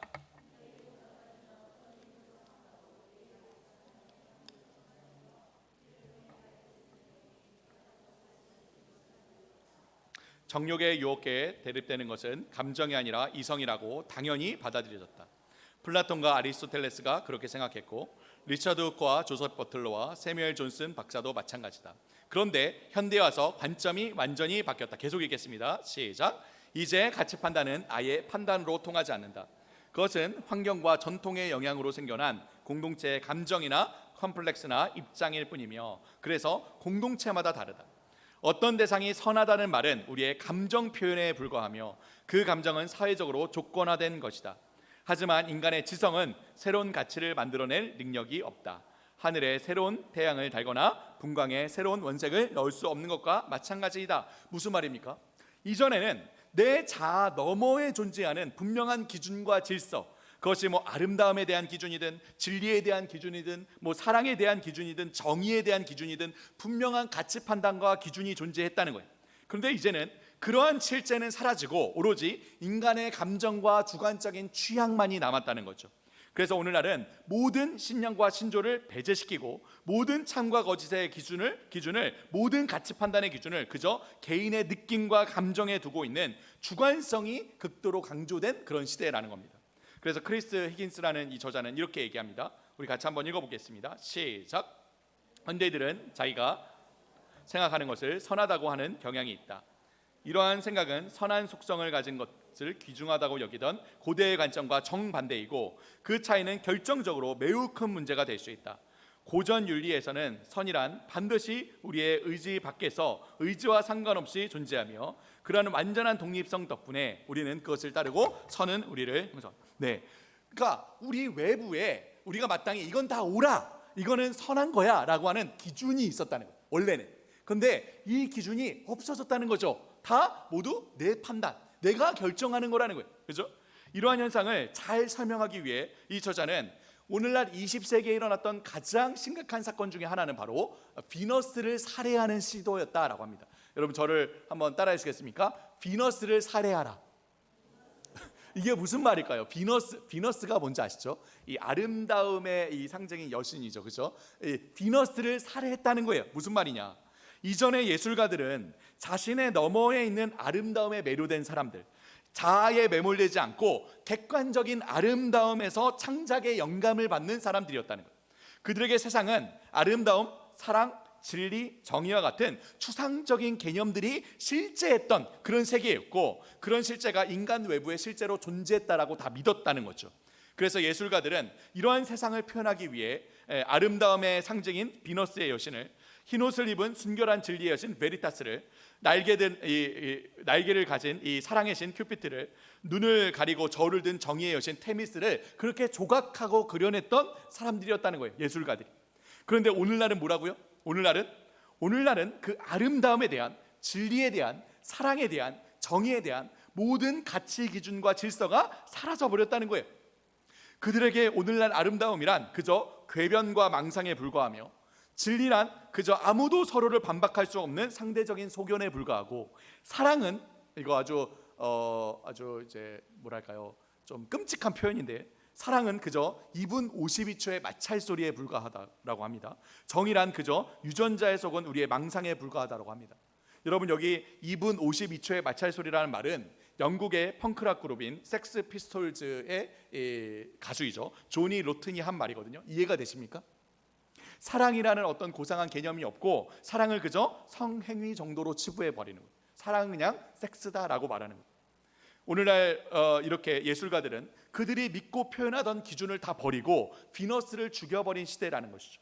그래서 객관적인 미를 한껏 비웃고 조롱하든, 그 내면의 부주의와 이 허무함을 폭로하든, 그저 순간적인 감정을 따라 행해지는 모든 표현들이 오늘날 예술의 자리를 대신하게 되었다는 거죠. 오늘날 그래서 이 예술의 형태를 보면 여러분 그렇지 않습니까? 혹시 요즘에 여러분 미술관 가보셨습니까? 오늘날에 하는 예술의 형태를 보면 어떻습니까? 전혀 소통의 어떤 소통의 어떤 의지가 없죠. 도대체 저 그림이 뭐를 그린 건지, 무슨 초등학생이 낙서한 거를 미술 작품이라고 하지 않나? 도대체 이 소리가 무엇을 의미하는지 잡음 같은 소리를 음악 예술이라고 하지 않나? 그죠? 심지어는 여러분 아십니까? 현대 미술 작가 중에 하나가 바나나를 이렇게 벽에 붙여놓고 작품 가격을 얼마로 매겼는지 아세요? 작품 가격 얼마일까요? 이 작품 가격, 바나나를 박스 테이프로 붙여놓은 거예요, 벽에. 얼마일까요? 1억 4천만 원입니다. 이 작품이 1억 4천만 원이에요. 이거를 미술관에 전시해 놨는데 지나가던 관람객 하나가 실수로 가서 먹었어요. 실제로 일어난 사건입니다. 어떻게 되었을까요? 1억 4천만 원 물어줘야 되잖아요, 그죠? 근데 작가가 너그럽게도 괜찮습니다, 또 다른 바나나 붙여놓으면 됩니다 하고 넘어갔다고 해요. 그런데 그 이후에 이 작품이 더 유명해졌어요. 그래서 오늘날에는 경매에서 여러분 이 작품의 가격이 얼마인지 아십니까? 20억이래요. 20억. 여러분 바나나 어디 있습니까? 바나나 좀 주십시오. 우리 붙여놓읍시다 여기. 자, 여러분 어떻습니까? 이 작품의 제목이 뭔지 아십니까? 작품의 제목이 코미디언입니다. 코미디언. 이런 웃지 못할 코미디 같은 일들이 지금 예술계에서 일어나는 일들이라는, 아름다움과 미에 대한 이 가치 기준이 사라졌기 때문에 이제는 예술가들이 뭔가 그려내고 조각해낼 만한 어떤 아름다움의 기준이 없다는 것이죠. 그러니까 이런 부조리함과 허무함을 지금 비웃고 조롱하고 있는 시대라는 것입니다. 오늘날 우리 세상은 이렇게 상대주의와 주관주의가 만연한 세상이라는 거예요. 이 사디어스 윌리엄스는 그래서 이렇게 이야기합니다. 우리 같이 한번 읽어볼까요? 시작. 비너스와 베리타스와 큐피트와 테미스를 매장하려는 문화가 자아도취의 화신 나르키소스와 권력과 지배의 신 크라토스를 대신 부활시킨다. 네, 오늘날 이 세상은 이 그리스 신화에 또 나오는 나르키소스를 따라서 개인주의를 추구하며 개인 상대주의에 빠져들든, 아니면 그리스 신화에 또 나오는 지배와 통치와 권력의 이 신 크라토스를 따라 집단주의를 추구하며 문화 상대주의에 빠져들든, 어쨌든 세상은 끊임없이 자기 기준을 따라 상대주의의 독에 빠져버린 그런 시대라는 것이죠. 그런데 문제는요, 이렇게 상대주의에 빠질 때에 우리는 결코 참된 우리의 자아를 찾을 수가 없다는 것입니다. 왜냐하면 참된 자아의 필수 요소인 용기와 진실성을 우리가 빼앗기기 때문입니다. 이게 무슨 말이냐? 첫째, 우리가 내 인생은 내 것이다 라는 상대주의에 빠질 때에 우리는 삶을 살아갈 용기를 잃고 반드시 허무주의에 빠지게 됩니다. 우리가 실제로 이 상대주의를 추구했던 이 자아숭배교의 모든 이들이 허무주의로 귀결되는 것을 보지 않았습니까? 왜 상대주의가 필연적으로 허무주의로 빠져들까요? 왜냐하면 상대주의는 그 자체로 헌신할 기준을 상실해 버리기 때문입니다. 그러니 삶을 살아갈 용기를 잃어버리고 결국 붙잡고 있는 끈을 다 잃어버리게 되는 것이죠. 그래서 허무주의에 빠질 수밖에 없다는 것입니다. 둘째로 상대주의는 필연적으로 진실성을 앗아갑니다. 이 부분은 사실 C.S. 루이스의 이 순전한 기독교에 잘 나오는 부분인데요. 상대주의란 각자 다 나름대로의 생각과 기준이 다 있다는 것이잖아요. 그런데 물론 이 각자 모두가 다 나름대로 옳고 그름의 기준이 있고, 그러니 각자의 기준을 다 인정해 주어야 한다라는 이 생각이 나한테 좋을 때 혹은 다른 사람들과 부딪힐 일이 없을 때는 문제가 없죠. 그런데 그것이 우리에게 해를 끼칠 때 혹은 누군가와 충돌을 일으킬 때는 어느 누구도 이 상대주의의 신념에 머물 수가 없다는 거예요. 예를 들어서 우리가 차를 운전하고 있는데 누가 내 차 앞으로 확 끼어들었어요. 그럼 어떻게 하겠습니까? 어떻게 하죠? 창문을 열고 그죠? 네, 여러분 안 그러시죠? 네, 저만 좀 이상하죠? 네. 끼어들 수도 있지 이렇게 생각하지 않는다는 거예요. 어떻게 끼어들 수 있어 이렇게 생각한다는 거죠. 그죠? 또 누군가가 내 계정을 해킹해서 나한테 막대한 금전적인 손해를 일으켰다. 그럼 어떻게 하겠습니까? 당장에 경찰에 신고하고 범인을 잡아야죠. 그럴 수도 있지라고 생각할 수 없다는 거예요. 어느 누구도 이 상대주의의 신념을 끝까지 지키며 살아갈 수 없다는 거죠. 상대주의는 실제로 그렇게 버틸 수 없는 신념이라는 거예요. 상대주의자를 만나거든 그들의 정강이를 걷어차거나 지갑을 훔쳐가 보면 금세 자신의 신념을 내팽개치고 분노하는 모습을 볼 수 있을 거다라고 얘기합니다. 심지어는 여러분 우리가 축구만 보아도요, 그죠? 우리 자랑스러운 대한민국 선수를 저렇게 태클한다. 그러면 우리 남자분들 어떻게 하겠습니까? 네? 그냥 있을 수 없죠. 당장에 일어나고 분노하며 손가락질해야죠, 그죠? 그러니까 여러분 이 상대주의의 신념에 머물 수 없다는 거예요. 그게 우리의 이익과 결부가 될 때, 우리의 이익에 해를 끼칠 때는 우리는 도덕적인 이 분노가 일어나서 도덕적 절대주의자가 된다는 거죠. 사실 상대주의라는 신념, 그러니까 관용을 가장 우선적인 가치로 옹호하는 자체가 이미 상대주의가 아니죠. 왜 관용이라는 이 가치만 예외적으로 절대적이어야 합니까? 관용이라는 가치를 절대화시키는 순간 그건 상대주의가 아닙니다. 절대주의죠. 모든 인간의 의견을 존중하고 받아들여야 한다는 이 신념을 받아들이는 순간 그는 상대주의자가 아닌 사실 도덕적 절대주의가 되는 거죠. 이처럼 유두유 각자 인생은 다 각자의 것이란 이 상대주의는 오히려 우리로 하여금 진정한 자아를 잃어버리게 만듭니다. 우리로 삶을 헌신할 기준을 잃고 진실되지 못한 거짓된 인생을 살게 만들죠. 하지만 예수님께서는 우리를 향해 이렇게 말씀하시죠. 우리 같이 한번 읽어볼까요? 시작. 자기를 부인하고 나를 따라. 네, 진정한 아름다움과 선함과 진리와 사랑의 기준이 되시는 그리스도를 따를 때만이, 그분을 우리의 구주로 삼을 때만이 우리는 우리의 진정한 자아를 세울 수 있다는 것이죠. 네, 여러분 이런 진정한 자아를 우리 아이들이 세울 수 있도록 우리가 가르쳐야 하는 것이죠. 자, 다음 6번째입니다. 우리가 6번째로 살펴볼 교리는 우리가 너무나도 잘 아는 이 방송에서도 많이 나오는 이야기죠. 바로 YOLO, You Only Live Once. 인생은 한 번뿐이다. 네가 하고 싶은 것을 하라입니다. 인생은 한 번뿐이다. 그러니 여기에서의 탄생과 죽음으로 모든 것이 끝이라는 것이죠. 그러니 이 삶에서의 유일한 의미와 목적과 가치는 무엇이겠습니까? 그것이 무엇이든 내가 진정으로 바라는 것, 나를 기쁘고 행복하게 만드는 그것을 하는 것이라고 생각합니다. 바로 이 교리를 따라서 사람들은 미친 듯이 자신의 욕망과 행복을 따라 살아갑니다. 스스로를 즐겁게 해줄 온갖 쾌락에 고치되기도 하고, 다른 이들과의 이 비교에서 우위를 차지하기 위해 미친 듯이 일에 중독되어서 살아가기도 하죠. 먹고 싶은 것, 가고 싶은 곳, 하고 싶은 것, 가지고 싶은 것, 그 욕망을 따라서 끝도 없이 달려나갑니다. 하지만 아무리 여러분 혹시 들어보셨어요? 오마카세라고 들어보셨습니까? 한 끼에 얼마라고 합니까? 한 끼에 30만 원? 50만 원?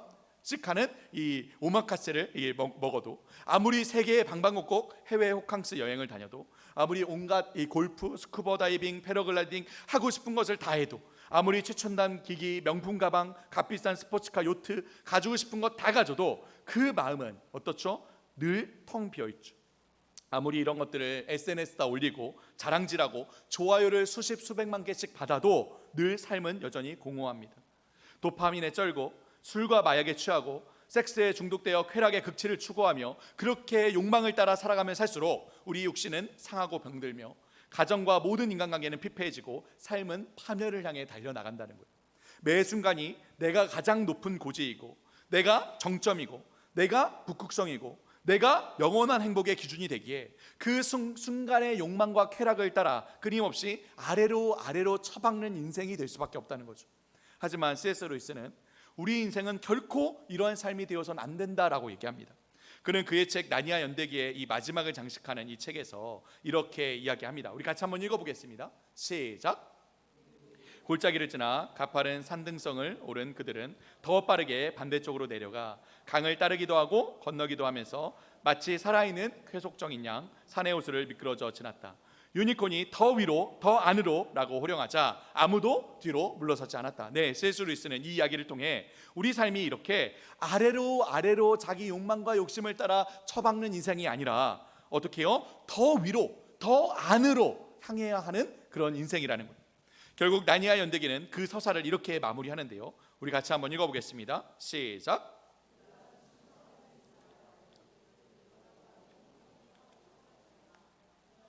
그들에게는 이것이 진짜 이야기의 시작일 뿐이다. 우리 세상에서 보냈던 그들의 삶과 나니아에서의 모든 모험은 책 겉장에 적혀있는 제목에 지나지 않는다. 이제 그들은 드디어 지구상 어느 누구도 읽지 못한 위대한 이야기의 첫 장을 펼치는 중이다. 그 이야기는 영원히 계속될 것이며 새로운 장이 열릴 때마다 이전 장보다 더 우리 삶은 이처럼 영원을 향해 나아가는 웅장하고 위대한 모험이라는 거예요. 모험이다. 욜로, 그렇죠. 인생은 한 번뿐입니다. 맞습니다. 이 세상에서 살아가는 우리 인생은 한 번뿐이죠. 하지만 그것이 끝이 아니라는 거예요. 사실 그 인생은 영원으로 펼쳐지는 또 다른 시작으로 이어지는 관문이기 때문에 우리는 그저 하고 싶은 것을 하며 살아가는 인생이 아니라는 거예요. 그게 우리 인생의 목적이 아니라는 것이죠. 우리 모두는 영원한 존재이며 지금의 삶은 그 영원에 비하면 하루살이에 지나지 않죠.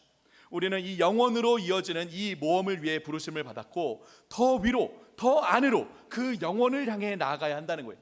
그렇게 하나님께서는 우리 인간에게 이렇게 영원을 사모하는 마음을 주셨으며 또한 이 영원으로 이어지는 모험에 우리를 초대하셨다는 것이죠.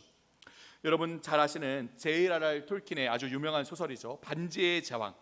영화로도 이제 개봉되었죠. 이 반지의 제왕에서 그 절대 권력의 반지를 파괴하는 길에 나선 주인공 프로도와 그 친구 샘이 이런 대화를 나눕니다.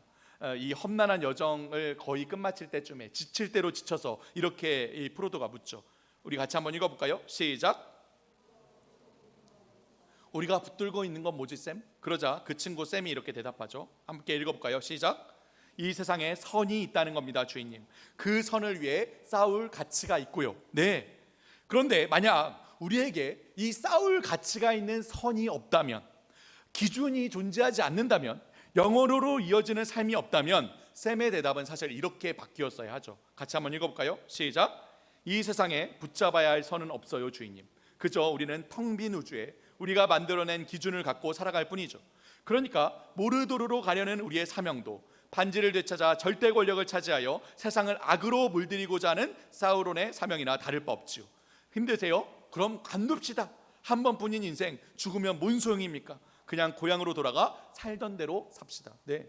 이처럼 우리가 이 세상과 우리 삶을 어떤 관점으로 보냐에 따라서 우리 삶을 대하는 자세와 태도와 모습이 180도 완전히 달라진다는 거예요. 특히 우리가 살아가는 이 평범한 일상에 대한 의미와 가치가 완전히 달라집니다. 만약 그저 우리의 이 삶이 탄생과 죽음으로 끝나는 것이라면 우리는 결코 평범하고 지루한 우리의 일상을 견딜 수 없을 거예요. 어떻게든 즐기고 누리고 하고 싶은 모든 것을 하며 살아야지 결코 단조롭게 하루하루를 보낼 수 없죠. 말 그대로 율로 한 번뿐인 인생, 하고 싶은 모든 것을 하며 살아야죠. 하지만 우리 삶이 영원으로 이어지는 삶이며 우리가 이 땅에 살아간 모든 일들이, 모든 일상의 일들이 그 영원으로 이어지는 매우 중요한 일들의 조각조각이라면 우리는 그 모든 일들의 의미와 가치를 부여할 수 있다는 거예요. 우리가 하나님을 중심으로 마땅히 행해야 할, 지켜야 할 선을 행하며 일상을 살아갈 때에 하나님께서 그 모든 우리의 일상을 통해 일하시며 그분의 영원한 나라를 드러내시기 때문이죠. 우리가 일상 속에서 하나님께서 우리를 부르신 그 모든 자리, 교회 공동체와 가정과 학교와 일터와 거리, 모든 곳에서 하나님께서 우리에게 맡기신 모든 일들, 하나님께서 맺게 하신 모든 관계 가운데 하나님의 뜻을 드러낼 때에 우리는 영원을 향해 나아가는 발걸음을 걸어가는 것이라는 거죠. 데이비드 포스터 월리스라는 아주 유명한 저자가 그래서 이렇게 이야기합니다. 같이 한번 읽어볼까요? 시작. 멋없는 수많은 방식으로 다른 사람을 위해 희생하고 또 희생할 때 우리는 영원을 건 모험에 오른다. 우리는 영원을 향해 나가고 있다는 거예요. 우리는 입술로 또 삶으로 이 복음을 전하며 우리의 일상 속에 영원을 담아 모험을 하며 살아가야 하는 것이죠. 그리고 바로 우리 다음 세대도 이 영원으로 향하는 위대하고 웅장한 모험으로 초대해야 하지 않을까요? 바로 우리 교사들이, 우리 부모님들이 우리 아이들을 이 모험으로 초대해야 한다는 것이죠. 자, 여러분 이제 얼마 안 남았습니다. 자아숭배교회 7번째 교리는 바로 The answers are within, 내 내면 속에 답이 있다입니다. 이 메시지 역시 오늘날 온갖 토크쇼에, K-팝 아이돌 노래 가사에, 이 애니메이션에, 자기계발서에 넘쳐나는 아주 유행하는 교리 중에 하나이죠. 너의 내면의 소리에 귀를 기울여라. 네 마음속에 답이 있다. 그 목소리를 믿고 따라가면 된다. 이 동일한 메시지가 끊임없이 우리 시대에 울려 퍼집니다. 하지만 여러분, 정말 우리 내면에 답이 있습니까? 여러분, 뉴욕타임즈에서 베스트셀러를 차지한 아주 유명한 책이죠. 조나던 하이트와 그레그 루키아노프의 책인 나쁜 교육이라는 이 책을 보면 우리 인간의 내면에서 벌어지는 가장 보편적인 인지 왜곡이 있다라고 얘기합니다. 9가지를 지적하는데요. 첫 번째, 여러분 같이 한번 읽어주시겠습니까? 시작. 감정적 추론. 네, 무슨 말이냐? 실제를 이 감정에 이끌려서 잘못 보는 거예요. 잘못 해석하는 거죠. 두 번째 읽어주시겠습니까? 시작. 파국적 사고. 일어나지도 않았던 안을 최악의 결과만을 상상하는 거죠. 세 번째, 시작. 지나친 일반화. 하나의 사건만 보고 전체를 다 부정적으로 인식하는 겁니다. 지나친 일반화죠. 네 번째, 시작. 이분법적 사고. 사람이나 사건에 대해서 뭐 아니면 도로 보는 것이죠. 다섯 번째, 시작. 독심술. 충분한 증거도 없는데 다른 사람들의 마음속을 내가 다 들여다보고 있다라고 생각하는 거예요. 여섯 번째, 시작. 낙인 찍기. 자신이나 다른 사람들의 부정적인 요소를 가지고 그것으로 그 사람의 전체인 양 낙인을 찍는 거죠. 일곱 번째, 시작. 부정편향. 부정적인 면에만 거의 전적으로 집중하는 거예요. 그리고 여덟 번째, 긍정 축소. 반대로 이 긍정적인 것들은 굉장히 사소하게 여기는 거죠. 마지막 아홉 번째, 한번 읽어주겠습니까? 시작. 책임 전가. 네, 다른 사람을 자신의 이 부정적 감정의 모든 원인으로 보며 나의 변화는 거부하는 거예요. 이 모든 것들이 다 우리가 일상적으로 겪고 있는 뭐라고요? 인지 왜곡이라는 거예요. 무슨 말입니까? 그러니까 사실과는 다르게 우리가 잘못 생각하고 느끼며 그 결과 잘못된, 그릇된 이 태도와 반응을 보이는 한마디로 장애라는 거예요. 장애. 일반 상담학에서 행했던 모든 인지 행동 치료는 바로 이러한 스스로의 느낌과 생각에 의의를 제기하고 이건 아니야 라고 의의를 제기하고 마땅한 바른 반응으로 보이는 이끄는 일이었습니다. 이게 이제 치료의 과정이었던 거예요. 한마디로 이 자아숭배교회 7번째 교리 The answers are within, 내 내면 속에 답이 있다와 완전히 반대이죠. 그죠? 내면을 따라 자기 느낌, 자기 생각대로 멋대로 생각하고 느끼는 것은 인지 왜곡이라는 거예요. 사실 장애라는 거예요. 장애. 이런 내 멋대로의 생각에 의의를 제기하고 내 감정에 의문을 품고 의지적으로 마땅히 옳은 생각과 바른 감정을 품도록 하는 인지행동 치료를 받아야 한다는 거죠. 그것을 세상도 알고 있었고요. 모든 상담학 치료가 이렇게 이루어져 왔습니다. 그런데 이 내면 속에 답이 있다라고 오늘날 우리 시대는 얘기하는 거예요. 내 내면 속에 답이 있다. 그죠? 여러분 그렇습니까? 나의 내면에 답이 있습니까? 그렇지 않다는 거예요. 내 내면엔 답이 없다는 거예요. 현실을 부정하고 자기 멋대로 생각하고 느끼며 살아가는 것은 사실 장애라는 거예요. 장애. 이렇게 현실을 부정하고 자기 생각과 감정과 의지대로 살아가면 어떤 결과를 받습니까?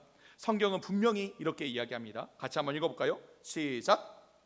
불의, 죄악, 탐욕, 악의가 가득한 자요, 시기, 살인, 분쟁, 사기, 악독이 가득한 자요, 수근수근하는 자요, 비방하는 자요, 하나님께서 미워하시는 자요, 능욕하는 자요, 교만한 자요, 자랑하는 자요, 악을 도모하는 자요, 부모를 거역하는 자요, 우매한 자요, 배약하는 자요, 무정한 자요 무자비한 자라. 내 속에서 답을 찾으려 할 때 우리가 마주하는 것은 이 마음의 자기중심성, 그 죄성과 마주할 수밖에 없다는 거죠. 답을 자기 내면에서 찾으려 하면 거기에서 만나는 것은 여지없이 우리의 옛사람, 옛자, 이 죄된 우리의 자신이라는 거죠. 우리 내면에서는 결코 답을 찾을 수 없습니다. 내 생각은, 내 감정은, 내 의지는 결코 진리가 아니며 우리에게 어떤 좋은 결과도 가져올 수 없다는 거예요. 성경은 오히려 이러한 자기중심적인 이기적인 편향과 끊임없이 싸우라고 우리에게 이야기합니다. 성경은 우리를 향해 분명하게 이야기하죠. 이 세 가지 말씀 같이 한번 읽어볼까요? 시작. 정욕과 탐심을 십자가에 못 박고 오직 주 예수 그리스도로 옷 입고 정욕을 위하여 육신의 일을 도모하지 말며 영으로서 몸의 행실을 죽이라. 그리고 끊임없이 내 생각, 감정, 의지가 아닌 뭐라고요? 함께 오직 여호와의 한번 읽어봅시다. 시작. 오직 여호와의 율법을 즐거워하며 그 율법을 주야로 묵상하라는 거예요. 그때야 비로소 진정으로 우리가 우리 자신다워질 수 있으며 우리가 하는 모든 일이 형통한 진정으로 복 있는 사람으로 살아갈 수 있다는 것이죠. 따라서 청교도 신학자인 존 의회는 이렇게 이야기합니다. 같이 한번 읽어볼까요? 시작. 죄를 죽이지 않으면 우리는 이 자기중심적인 죄가 우리를 죽이지 않도록 끊임없이 하나님의 말씀의 기준에 맞추어서 생각하고 말하고 살아가야 합니다. 매일 말씀을 묵상하며 우리의 내면을, 우리의 마음을 하나님의 말씀으로 충만하게 채워야 한다는 거죠. 여러분 저를 한번 따라해 주시겠습니까? 말씀을 묵상하라. 말씀으로 채우라. 말씀이 정답이다. 여러분 아멘이십니까? 아멘. 이 말씀을 우리 다음 세대에게도 가르쳐 주시기 바랍니다. 여러분 8번째 자아숭배의 교리는 바로 authentic. 당신의 진심은 무엇인가? 당신의 진정성은 어디에 있는가? 내면 속에서 자아를 믿고 따르라입니다. 오늘날 이 자아숭배의 교리만큼 또 사람들의 이 마음을 사로잡고 있는 신념이 없죠. 오늘날 많은 사람들이 자신의 진정성, 그 진심을 잃지 않기 위해 발버둥치며 살아갑니다. 모든 사회적 통념에 반항하고 저항해서 진정한 나 자신을 찾는 것이 진정성 있게 살아가는 삶이라고 생각합니다. 미국에서는 1920년대에 부유한 사회 속에서 기성세대의 질서를 깨고 자신의 개성을 추구했던 비트족부터 시작해서 극도의 자유를 추구했던 히피족, 도시 안에 젊고 부하고 세련된 삶을 추구했던 여피족, 또 이에 대한 반작용으로 일어난 그런지 운동과 힙스터 운동, 그리고 이후에 자유를 추구하는 보헤미안과 경제적인 이익을 내세우는 이 부르주아를 합친 보보족에 이르기까지 이 진정성을 찾기 위한 몸부림이 100년 이상 계속돼 왔습니다. 미국뿐 아니라 우리 한국도 마찬가지죠.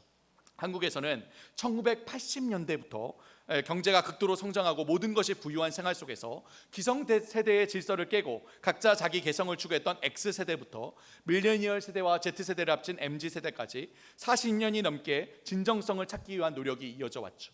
모두가 극도로 자기의 자신의 이 자아에 집착해서 모든 사회관습과 억압과 제약에서부터 해방된 진정한 내가 되기 위해 발버둥치며 살아왔고 살아가고 있습니다. 하지만 여러분 그 결과는 어떻습니까?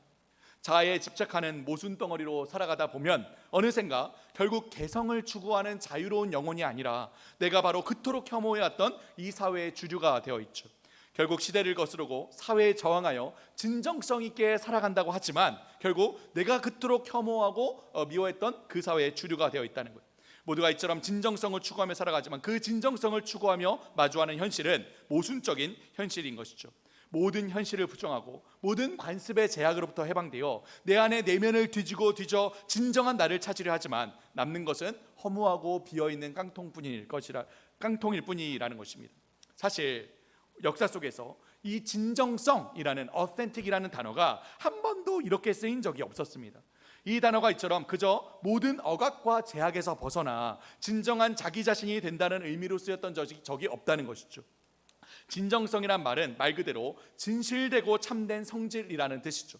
영어로 authentic이라는 말은 라틴어 authenticus 또 그리스어인 authenticos에서 왔는데 이 말의 뜻은 원본, 진짜, 중요한이란 뜻입니다. 즉 한글로 진정성이든 영어로 authentic이든 이 단어는 여러분 한번 이 진정성에 대한 정의를 한번 읽어볼까요? 함께 읽겠습니다. 시작.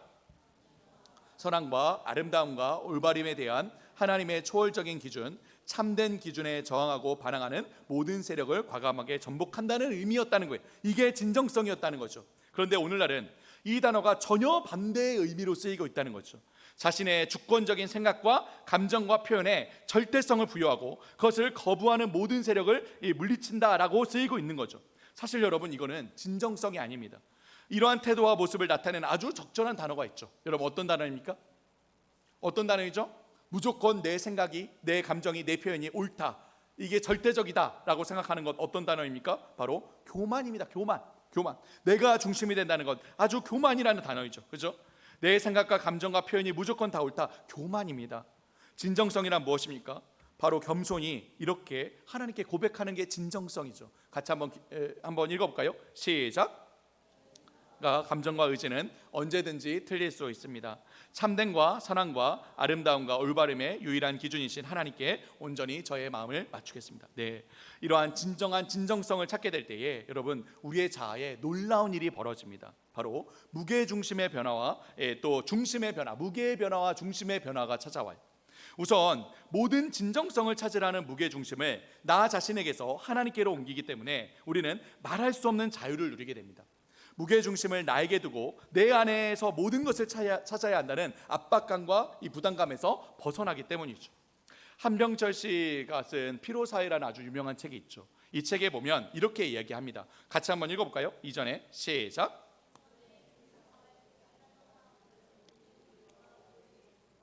한계로부터 벗어나서 완벽한 자유를 찾으면 비로소 진정한 행복을 누릴 수 있을 거라고 생각했다. 그래서 그런 자유사회를 만들어내었다. 그런데 그러한 상태가 끊임없이 나를 입증하고 증명해야 하는 피로사회를 만들었다. 무슨 뜻입니까? 이처럼 내가 나의 진정성의 기준이 되어버리면 그 모든 진정성을 찾아야 하는 혹통관점을 내가 지고, 그죠? 유한하고 부족하고 문제 많은 나 자신이 그 진정성을 찾아 정체성을 만들어내야만 한다는 거죠. 그걸로 끝이 아니죠. 우리는 끊임없이 또 그 정체성을 유지하기 위해서 나를 입증하기 위해 발버둥쳐야 합니다. 어제보다 항상 더 나은 내가 되어야 하죠. 그리고 그것을 끊임없이 외부에 알리고 홍보하며 나를 입증해야 합니다. 속에는 너무나도 빈약하고 불안하고 떨리고 허망한 나를 감추고 끊임없이 발버둥치며 살아가야 한다는 거죠. 하지만 하나님께 무게중심을 두고 자신의 힘을 빼는 사람은 이러한 부담감과 이 책임을 예수 그리스도 앞에 내려놓고 웃을 수 있다는 거예요. 그래서 G.K. 체스터턴이라고 하는 아주 유명한 신학자가 이렇게 얘기합니다. 같이 한번 읽어볼까요? 위대한 성인의 시작. 특징은 가벼워지는 능력에 있다. 천사도 자신을 가볍게 여기기에 날 수 있다.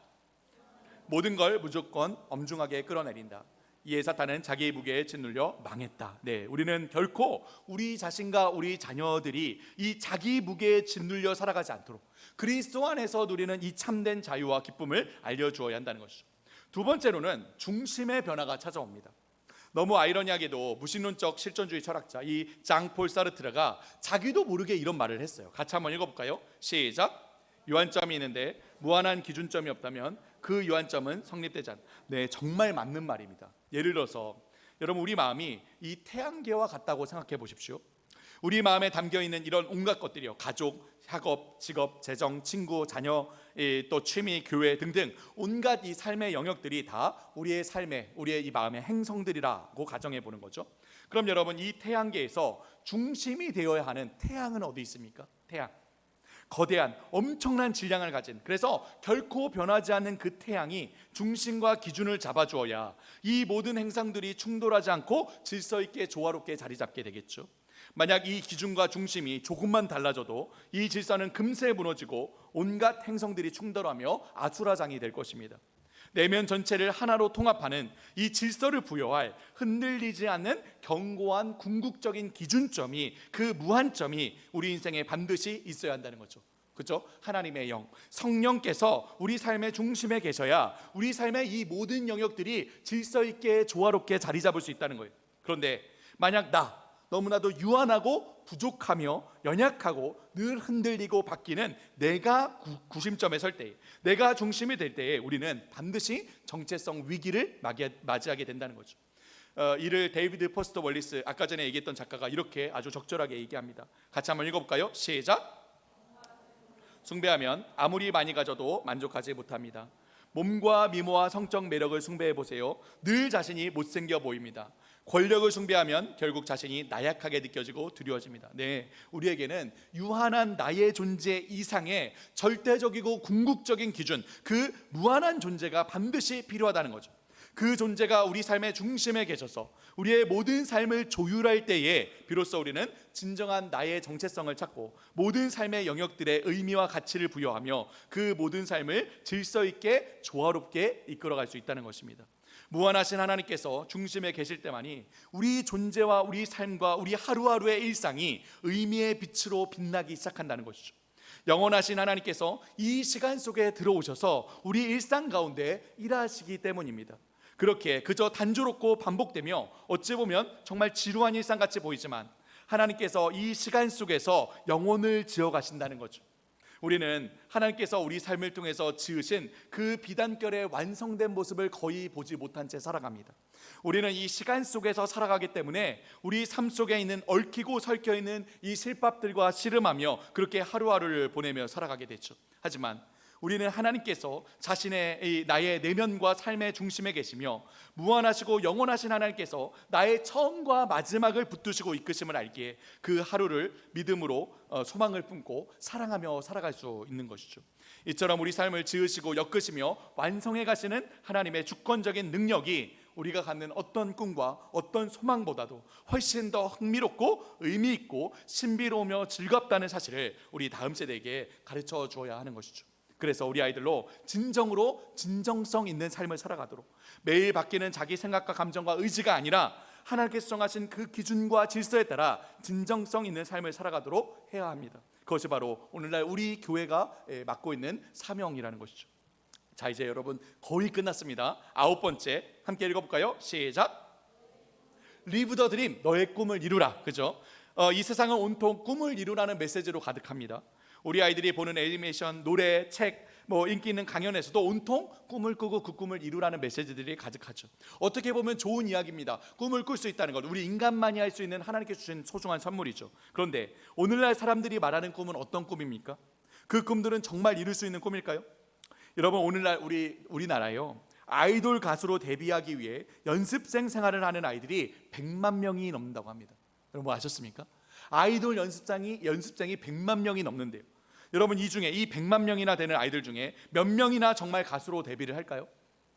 공부, 스포츠, 음악, 영화 다 마찬가지입니다. 오늘날 우리 아이들 굉장히 이제 자기 꿈으로 생각하고 있는 SNS 인플루언서나 유튜버도 마찬가지죠. 모두가 꿈은 이루어진다라는 구호 아래 각자 바라는 바를 이루고 성공하기 위해 미친 듯이 살아가지만 그 꿈을 정말 이루는 사람들이 몇 명이나 되느냐는 거예요. 그 많은 축구하는 사람 중에 몇 명이나 손흥민 선수가 될 수 있으며 그 많은 피겨하는 사람 중에 몇 명이나 김연아 선수 같은 선수가 될 수 있을까요? 그런데 세상은 그 희박한 꿈이요, 자기 욕망과 욕심에 끝까지 달려가기 위해 끊임없이 미쳐야 한다고, 끊임없이 집중하라고, 몰입해야 한다라고 그렇게 우리를 몰아세웁니다. 그래서 뭐라고 합니까? 10대 꿈을 위해 공부에 미치래요.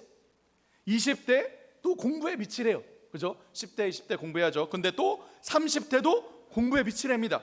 다시 40대 공부 다시 시작하래요. 40대도 공부에 미치랍니다. 50대도 공부에 미치랍니다. 60대 공부하래요. 60대도 공부하라는 거죠. 결국 뭐라고 합니까? 공부하다 죽으래요. 도대체 우리는 언제 제정신으로 살아갑니까? 계속해서 꿈을 위해, 성공을 위해 미친 듯이 그렇게 살아간다면 언제 정말 진정한 참다운 삶을 살아갈 수 있을까요?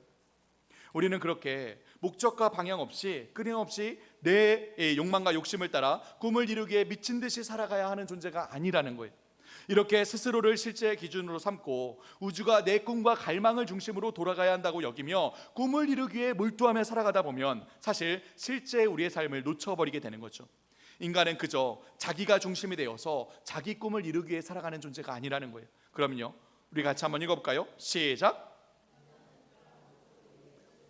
우리는 꿈을 이루기 위해 살아가는 존재가 아니라 뭐라고요? 목적을 위해 지음받은 존재라는 거예요. 목적을 위해. 그렇습니다. 우리는 정말 특별한 목적을 위해 존재합니다.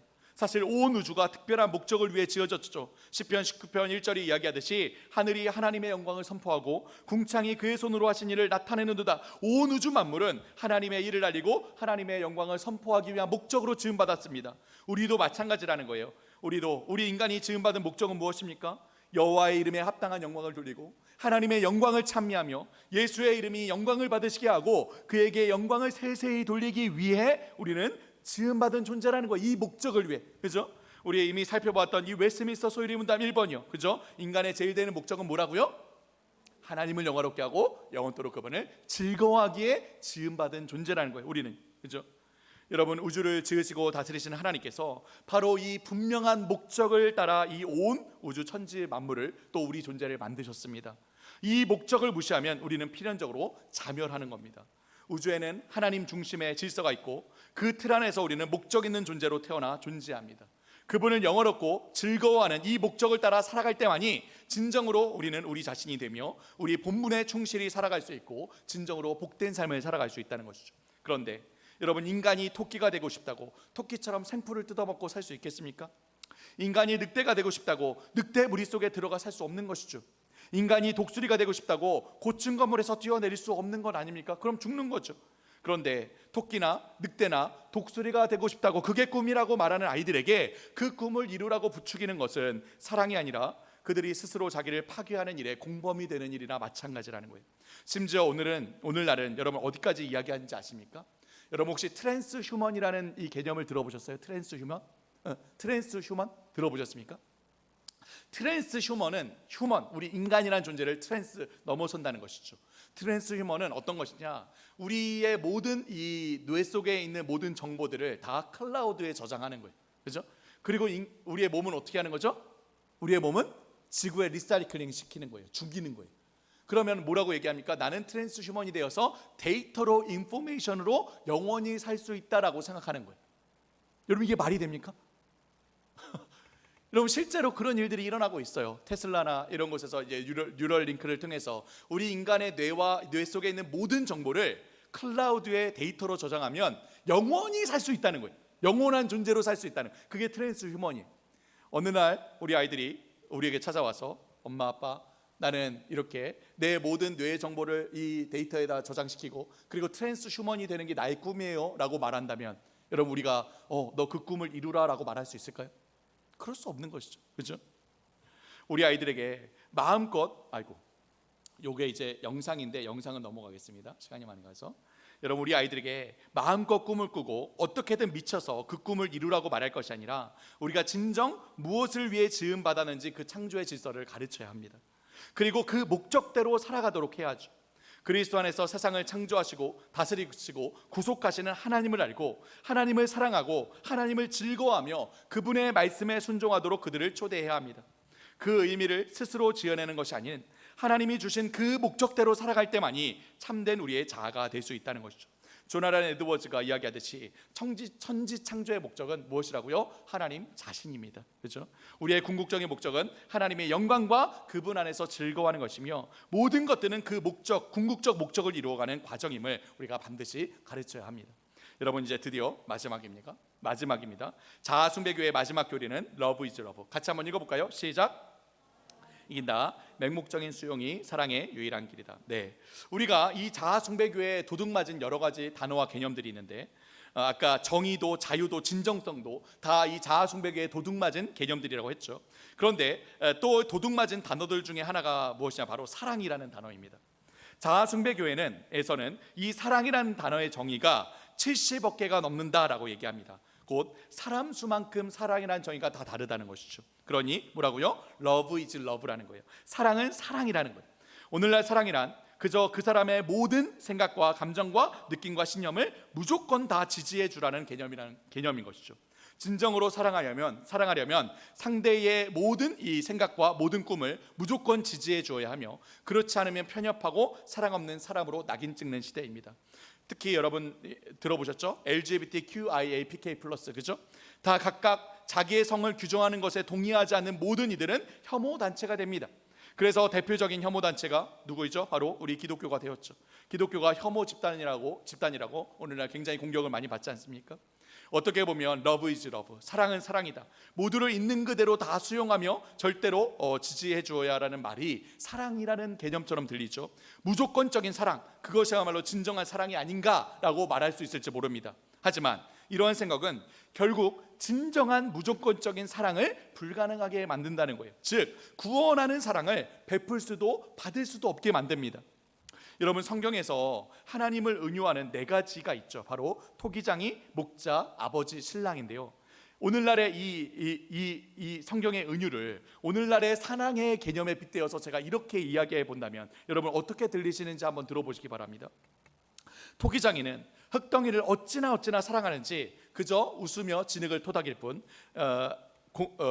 그 이상의 작품으로 공들여 빚지 않는다. 목자는 양떼를 어찌나 사랑하는지 양들이 아무데나 헤매며 쓰레기를 집어먹든 가시덤불에 걸리든 짐승에게 잡아먹히든 그냥 내버려 둔다. 아버지는 아들을 어찌나 사랑하는지 아들에게 굳이 바르고 용감하게 살라는 비전을 제시하지 않고 제멋대로 살도록 내버려 두며 오히려 지지한다. 신랑은 신부를 어찌나 사랑하는지 신부가 친구들과 몰려다니며 온갖 유흥과 향락에 취해서 즐기며 살도록 온갖 비용을 다 대준다. 여러분 어떻습니까? 여기서 말하는 사랑에 대한 비유가 얼마나 공허하게 들려집니까? 그죠? 이 세상이 방종을 자유라고 교만을 진정성이라고 잘못 부르듯 또한 세상은 맹목적인 수용을 참된 사랑이라고 착각하는 거예요. 사랑은 무턱대고 지금 너대로 괜찮아라고 말하는 것이 아니죠. 진정한 구원에 이르러 본연의 우리 자신이 되도록 인도하는 것이 참된 사랑 아닙니까?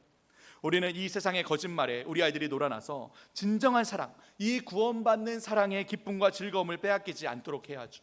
맹목적인 수용을 요구하는 것이 사랑이라고 말하는 것이야말로 진정한 사랑을 베풀 수도 받을 수도 없게 만드는 사실은 혐오라는 것을 깨닫도록 해야 하지 않겠습니까?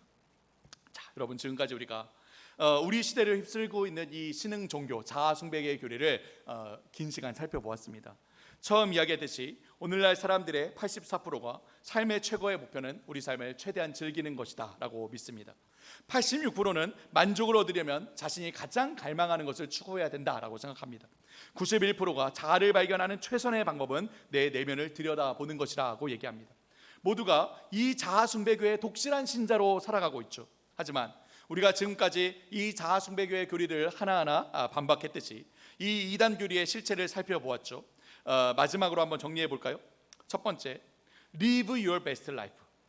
그들은 존엄한 자기 자신만의 이 진정한 삶과 행복을 약속하지만 사실 우리로 경애와 경이로움과 진정한 삶의 기쁨을 앗아갑니다. 두 번째, 오케이 부모. 그들은 꼰대들을 욕하며 스스로 첨단이라고 자부하지만 그들이야말로 세상에서 가장 오래된 사탄의 거짓과 기만에 속아 넘어간 자들이죠. 세 번째, Follow your heart. 그들은 스스로를 자신의 마음의 하나님으로 삼으라고 하지만 사실 타락한 우리 마음의 노예로 만들 뿐입니다. 네 번째, Be true to yourself. 그들은 자기 자신에게 충실하라고 진지하게 조언하지만 사실 이미 실패한 자아 숭배자들의 수종자가 되라고 부추길 뿐이죠. 다섯 번째, 유두요. 그들은 서로를 관용하라고 이야기하지만 실제로는 헌신할 기준과 이 용기를 잃어버리게 만듭니다. 여섯 번째, 해시태그 욜로, You only live once. 그들은 한 번뿐인 인생 각자의 모험을 하라고 끊임없이 자극과 중독으로 우리를 내몰지만 사실 그것이야말로 우리의 인생을 지극히 단조롭고 피폐하게 만들 뿐이죠. 일곱 번째, The answers are within. 그들은 내면의 답이 있으니 내면 속을 뒤져서 답을 찾으라고 속삭이지만 우리의 죄된 내면에는 그저 혼란함과 파괴만이 있을 뿐입니다. 여덟 번째, Authentic. 그들은 진정성을 내세우지만 스스로 기준이 된 곳에는 결코 진리와 참된 것들을 찾을 수 없습니다. 단지 우리를 교만하게 만들 뿐이죠. 아홉 번째, Live the dream. 그들은 실제의 순리를 무시하고 원하는 꿈을 이루라고 우리 마음을 들뜨게 만들지만 그렇게 자기 욕망과 꿈을 밀어붙이는 결과는 결국 파멸 뿐입니다. 마지막 열 번째, Love is love. 그들은 자신들이 진정한 이 사랑을 추구한다 말하지만 맹목적인 수용은 결국 진정한 무조건적인 구원의 사랑을 받을 수 없도록 만드는 편견과 혐오에 사로잡힌 사람으로 만들 뿐입니다. 사랑하는 여러분, 우리는 결코 우리 다음 세대가 이 자아 숭배교, 신흥 종교에 휩쓸려 자신의 삶을 파멸로 이끌어가도록 두어서는 안 됩니다. 우리는 이 시대 정신에 맞서서 진정으로 우리가 어떤 존재이며 우리가 누구의 목소리에 귀를 기울이고 무엇을 위해서 살아가야 하는지 반드시 가르쳐야 한다는 거예요. 우리 존재의 중심이 내가 아닌 하나님께 있으며 우리 결정과 판단의 중심이 내 생각이 아닌 하나님의 말씀에 있고 우리 의미와 가치의 중심이 내 욕심과 욕망이 아닌 하나님 나라에 있다는 것을 우리가 반드시 가르쳐야 한다는 것이죠. 여러분 저를 한번 따라해 주겠습니까? 하나님의 주권, 하나님 말씀, 하나님 나라. 이 세 가지가 우리 마음의 중심에, 우리 다음 세대의 마음의 중심에 세워져 있어야 한다는 거예요. 다른 말로 하자면, 여러분 저를 한 번 더 따라해 주겠습니까? 믿음, 소망, 사랑. 예, 이 믿음과 소망과 사랑이 우리 마음의 중심이 되어야 한다는 거예요. 예, 왕 대신 하나님을 향한 뜨거운 사랑과 하나님 말씀에 대한 진정한 믿음과 하나님 나라에 대한 소망이 우리 마음의 중심에, 우리 아이들의 마음의 중심에 세워져 있어야 한다는 것이죠. 우리 시대를 휩쓸고 있는 이 자아숭배교회에 당당히 맞서서 이 바른 믿음, 바른 신념을 우리 아이들에게 가르쳐 주어야 합니다. 그래서 여러분, 이제 마지막입니다. 자아숭배교회 10계명에 맞서서 우리가 마땅히 가르쳐야 할 우리의 교리 무엇이냐? 여러분, 제가 해시태그를 얘기하면 여러분 마지막으로 정의를 얘기해 주십시오. 해시태그 Live Your Best Life가 아니라 해시태그 Glorify God입니다. 함께 읽어주시겠습니까? 시작. 하나님을 영화롭게 하고, 해시태그 OK 부모가 아니라 해시태그 Yes My Lord라는 것이죠. 시작.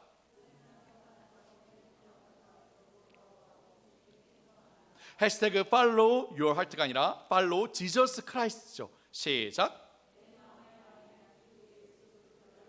해시태그 Be True to Yourself가 아니라 해시태그 Be True to God입니다. 시작. 해시태그 You Do You가 아니라 해시태그 Belong to God입니다. 시작.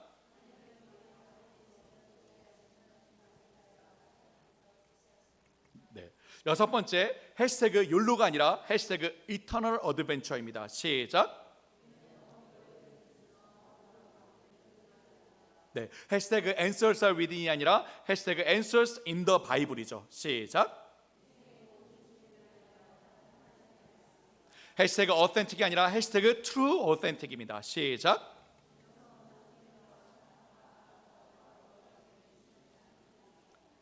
해시태그 Live the Dream이 아니라 해시태그 Live the Purpose, 목적을 따라 살아가는 것이죠. 시작. 마지막, 해시태그 Love is Love가 아니라 해시태그 God is Love입니다. 마지막입니다. 시작.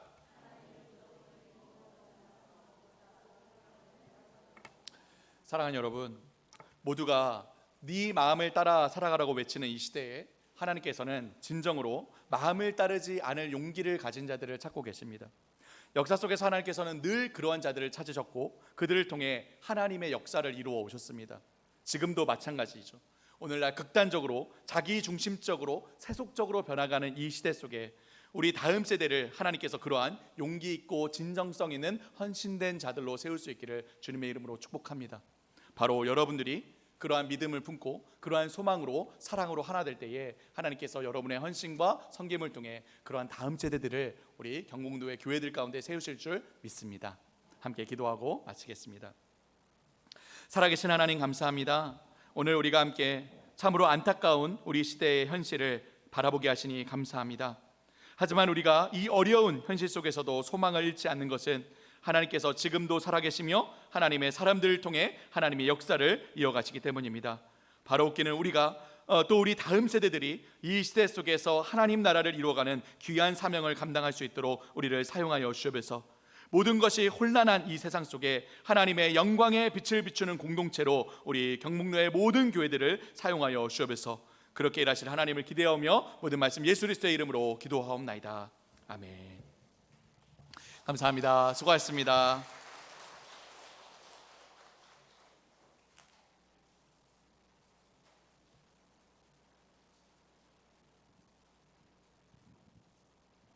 우리 강의를 해주신 우리 목사님께 다시 한번 감사의 박수를 보내주시고요.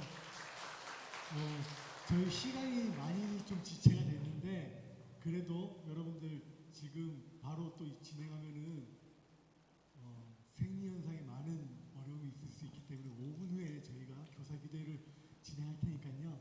화장실 잠시 다녀오시면서 5분 후에 우리 교사 기도회 시작하겠습니다.